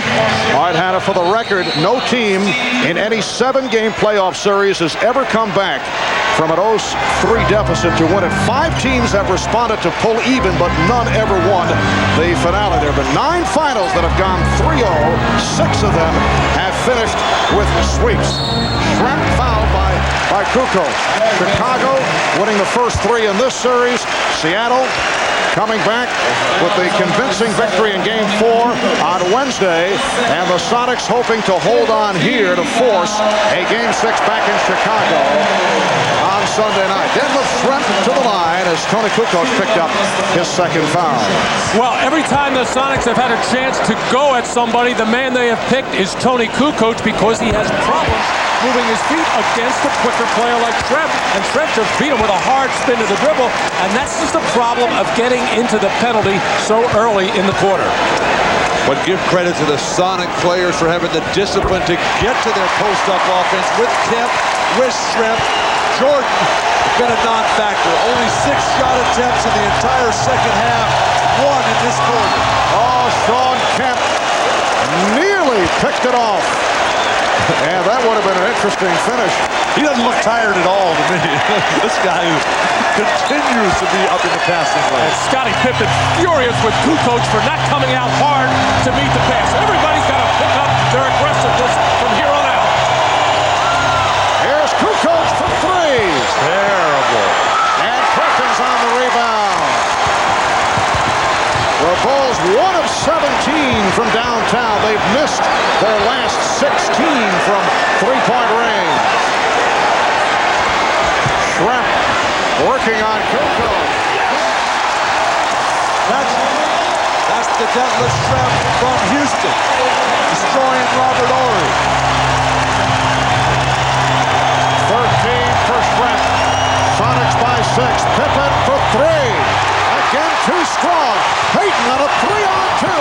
for Shrimp, who pulled it back. Hawkins. Well, that's not the 3-on-2 you're looking to run. As they settle for the corner jump shot. Jordan, triple team. Kerr from downtown.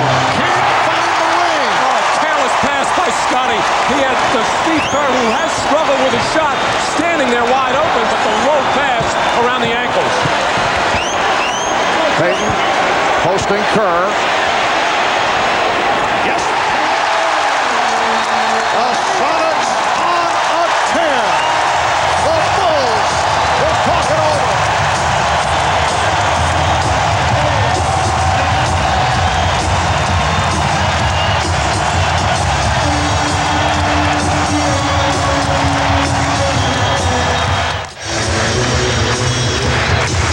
Better than 17,000 at the Key Arena.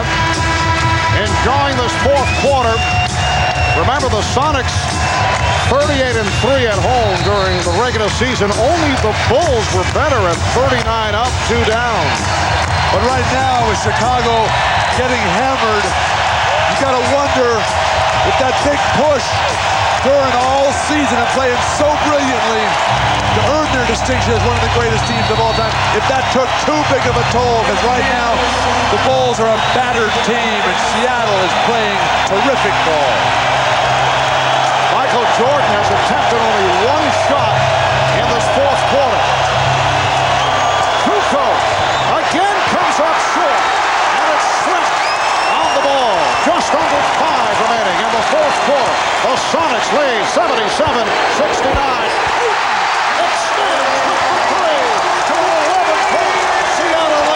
George Karl told his team, I want you to play up-tempo, a little crazy, a little wild, anything but cautious. 9-0 run by the Sonics. Dennis Rodman back on the floor playing with 5 fouls. Long-leash pass deflected out. Last touch by Seattle with 9 on the 24. Mark, this is exactly what Seattle needs as they go and look at Game 6 on Sunday. They've got their game back, they got their confidence. They truly believe now. Jordan for 3. Payton has Hawkins. Jordan trailing. Hawkins extending for an 82-69 lead. And again, Phil Jackson calls for time.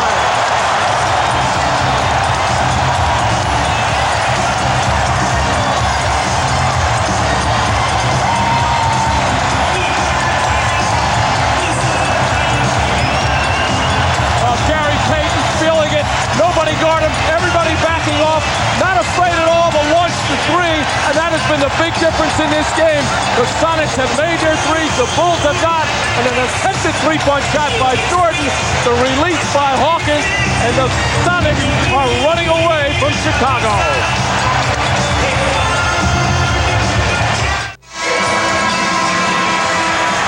A wild scene here in Seattle. The Sonics with 11 unanswered points. They've taken an 82-69 lead off the Bulls. 4:20 remaining in the fourth quarter. George Karl earlier receiving a surprise visit from his 90-year-old dad. Joe Karl just 2 days before Father's Day, an emotional scene prior to the game.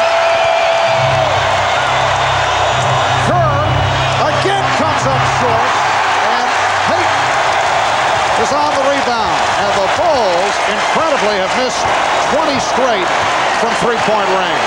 20 in a row. 1 for 21 overall.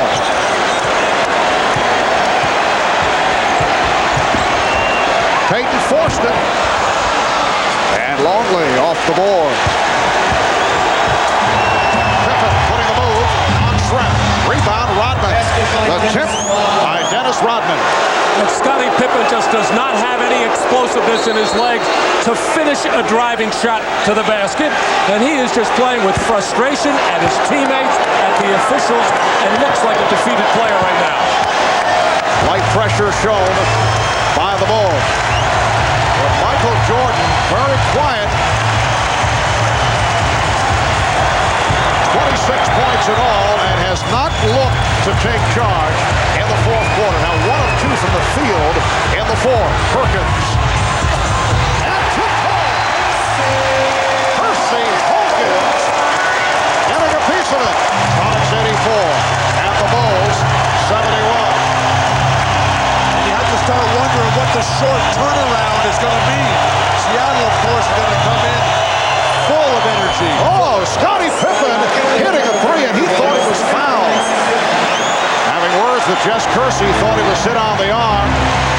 So after missing 20 straight, Pippen able to hit from downtown. The Bulls have missed 20 straight, and of course Pippen has been struggling from three-point territory. Kent with the shot clock running down. 2:35 to go in the fourth quarter. 10-point Seattle lead. And again on their feet as Chicago comes to the offensive end. There's a 3 by Kerr. Now remember, Chicago came from 13 down with 5 minutes and 20 seconds to play in Game 3 of the series against the New York Knicks. It forced an overtime.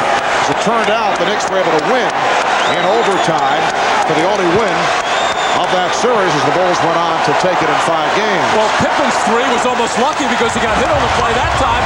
Chicago did a good job of moving the ball around and making the defense work to get that open look in rhythm. Coming up on 2 minutes to go in this fourth quarter. Jordan locked it away, looking for the steal. Seattle with 10 on the shot clock. 7-point Sonic lead. Net left Trent off the mark. And a loose ball foul on Shrimp. Now both teams are over the foul limit. So the Bulls to the line, and they can cut it to a 5-point deficit. But Mark, the Bulls haven't played really good basketball tonight. This is, for them to come back at this point would be truly remarkable, because Seattle has dominated most of this game. Luke Longley 4 of 5 from the foul line. Longley a 78% free throw shooter during the regular season. Chicago, after made free throws, like to put on tough backcourt pressure. What the Seattle club has done the last couple of ball games is attack that pressure. This is a very tough situation right now because Seattle has lost their tempo and rhythm at the offensive end. Bulls are 16 of 22 at the line.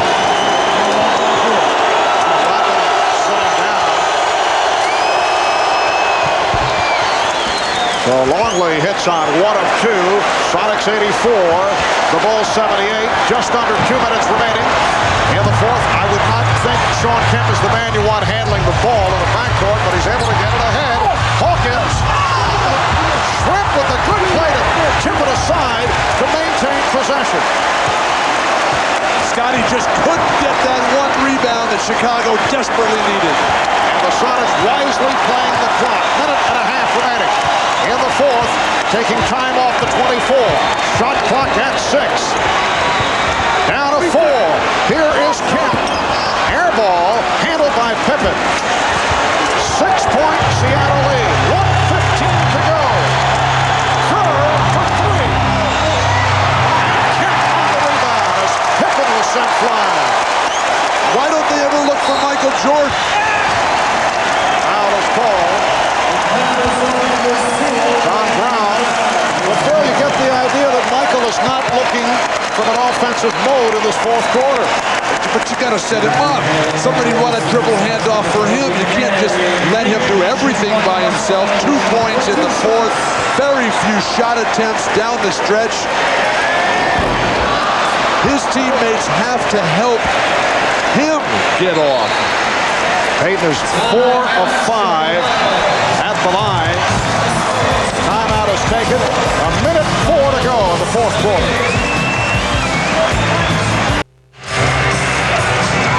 Well, Seattle leads Chicago 84-78. When we resume, Gary Payton will be back at the line for one more shot. 1:04 to go in this fourth quarter. If the Bulls can pull off a dramatic come-from-behind effort. We'll have full post-game coverage, including the presentation of a championship trophy and extensive interviews. Now, if Seattle holds on and wins, full post-game coverage available once again on CNBC on your cable system. And either way, don't forget, following our broadcast, it's your late local news. And then the Tonight Show with Jay Leno and Jay's special guest will be John Voight. So Gary Payton back to the line, although he has struggled at the line in the finals, 75% free throw shooter during the regular season. The Sonics led by as many as 13 with 3:11 remaining. They were up 84-71, so the Bulls are now within 6 points. Seattle only 1 for its last 7 from the field. And no matter what Michael Jordan has done in the fourth quarter, second half, missing shots, the ball has to get in his hands. He has to be the playmaker for himself or somebody else at this point. Jordan, played by Hawkins. Jordan for 3. And Perkins to the rebound.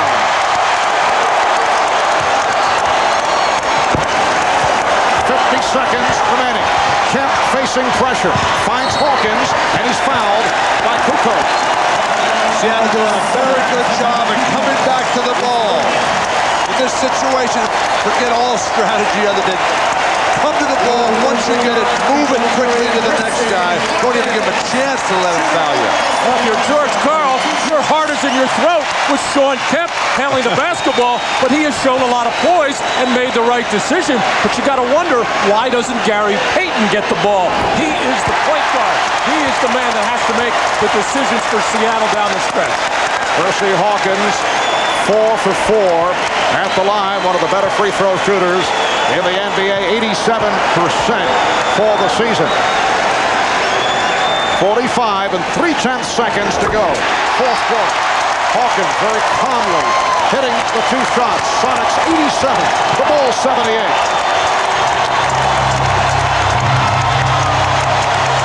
Kukoc trying the baseline. Jordan straight away for 3. And a timeout called by Rodman. Was he able to call for the timeout as he was flying into the Seattle bench? Let's see. Yes, the indication from Jess Kersey is that he did successfully call for time. Down to 26 and 9/10 seconds to go. Fourth quarter. Sonics up 87-78. We'll be back after this and a word from your local station. Back in Seattle, Marv Albert, Matt Dukas, and Bill Walton. Again, not an impact game for Michael Jordan. 11 of 22, 26 points, only 3 of 9 in the second half. Chicago just used its final timeout, and the Bulls facing the prospect of losing 2 straight games for only the second time this season. Late in the season, they lost on the road at Denver and at Phoenix.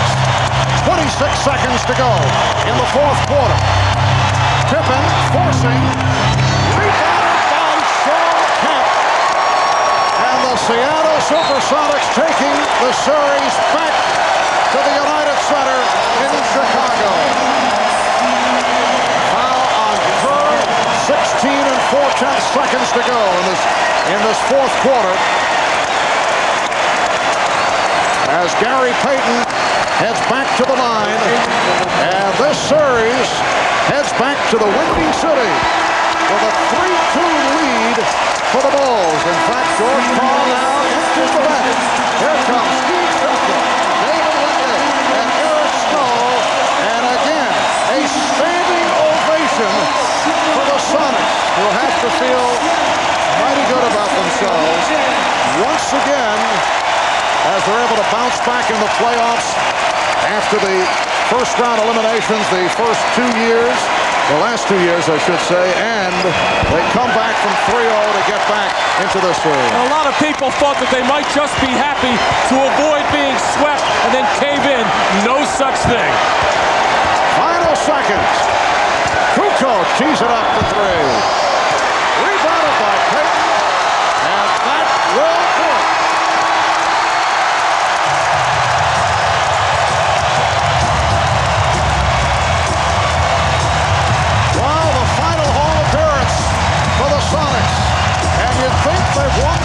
Georgia. But there are games to follow. A Game 6 in Chicago on Sunday, and perhaps even a Game 7. The Sonics with an 89-78 win over the Bulls.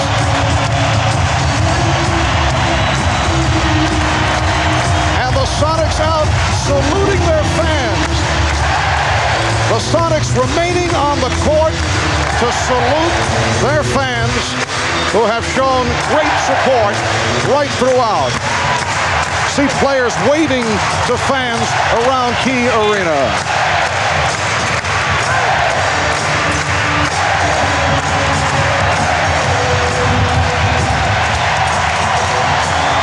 All right, let's go to Jim Gray, who has Gary Payton alongside. Jim? All right, thank you very much, Marv. I'm here with Gary Payton. Gary, the confetti coming down right now. Tell me your feelings and your thoughts, this ovation from this crowd. A lot of people thought you would pack it in and that just one game was going to be enough for you guys. Well, no, that's not us. I like this team. That's why this team is so got a lot of heart. We know that we don't want them to celebrate on our court, so they got to go back in Chicago and do all that. The fans have been great for us, and we just love them for this. Gary, did it look as though in the second half that the Chicago Bulls were a tired, older team? Well, we knew that they were getting a little bit tired, and we had to keep the pressure on them and keep running at them. We have to do that, and they did look a little tired, so we just kept the pressure on. What has changed so much in these last two games than from the first three games? I think we're playing better defense, we're shooting the ball a lot better, and we're not turning the ball over as much. Now you go back to Chicago. What are you going to have to do to win a game in the United Center? It's hard to win there, but I think if we play the way we played in Game 4 and Game 5, I think we'll be all right. Have you been more successful since you stopped talking to Michael Jordan after Game 2? No, I think I just came here and I got my feel. Coming home and getting your feel. I think in the first two games in Chicago, I didn't have a feel for the game, but now I got the feel for the game and I'm feeling a little bit better. Gary, congratulations. We look forward to seeing you on Sunday. Thank you. All right, now let's go across the way to Hannah Storm with George Karl and Hersey Hawkins. Hannah? All right, Hersey, you've shown that you can beat these guys both ways in a high-scoring game and a defensive battle. How did you hold them to 78 points? I think the defense was solid for 48 minutes tonight. We were determined. We played too doggone hard at home to let somebody come celebrate on our floor. And, now we got what we wanted. Back to Chicago, we'll take our chances. How do you translate the success to Chicago? No team has ever come back from an 0-3 deficit. How do you go there and win Game 6? Hey, everybody's counted us out all year long. I mean, our team has shown class. We've shown pride. We've shown that we have a big heart. Now it's going to be tested Sunday afternoon in Chicago. And whenever we've been tested, we've stepped up and played well. So we're anticipating a great game out of our guys. Speaking of big heart, we do not have Sean Kemp here because he had to go back to the locker room immediately and ice that bruised sternum. Can you talk about how he came up big today despite a really painful injury? Oh, Sean has had a great series. I don't think they have anybody on their team that can guard him.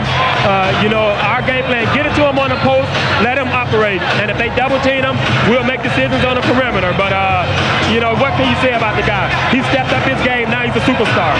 All right, thanks, Hersey, for joining us. We'll see you in Chicago. George, the day started out with you getting a surprise visit from your dad here on Father's Day weekend, and I guess you couldn't have asked for a better ending. Well, it was very emotional. I've asked my dad to come to a lot of games, and he just has never felt healthy enough to come, and my sister brought him, and it was very emotional for me, Father's Day being on Sunday, and he's a big part of my life. He's a big foundation of what I believe in and what I think, and it was really wonderful. I know another thing that you believe in greatly is this team, and certainly they were locked in a defensive battle down the stretch here. Was it your post-ups that really started working for you there in the fourth quarter? I just thought tonight a lot of our guys played like men and had to play like men. Chicago's a great championship team, but tonight I thought we played them, and we played them the way we have to play them. I just wish it would have gotten some more confidence earlier in the series. Yeah, earlier in the series, the first three games, you guys were not able to play Sonics basketball, so you haven't played your game in Chicago yet. Can you do it when you go back?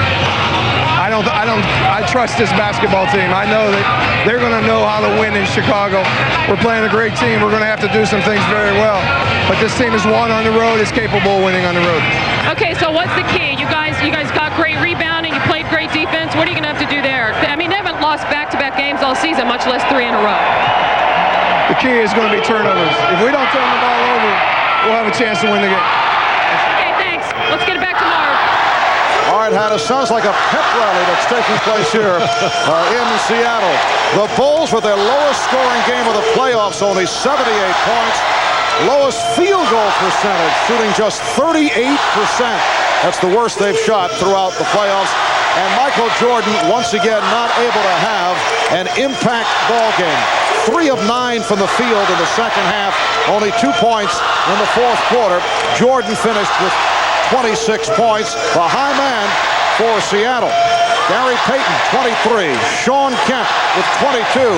Percy Hawkins coming up big once again with 21 points, while the Bulls, led by Jordan, who did have 26, but now there are questions about the Bulls who are hit by injury. Ron Harper just played several minutes tonight. Scottie Pippen looking like he's bothered by the aching ankles. Pippen only 5 for 20 in his 44 minutes of play. So again, the final score, Seattle 89, Chicago 78. The Bulls now lead this best-of-7 NBA Finals series 3 games to 2. Stay tuned for the NBA Finals post-game show coming up immediately on CNBC. We'll be back at the United Center in Chicago for Game 6 Sunday night.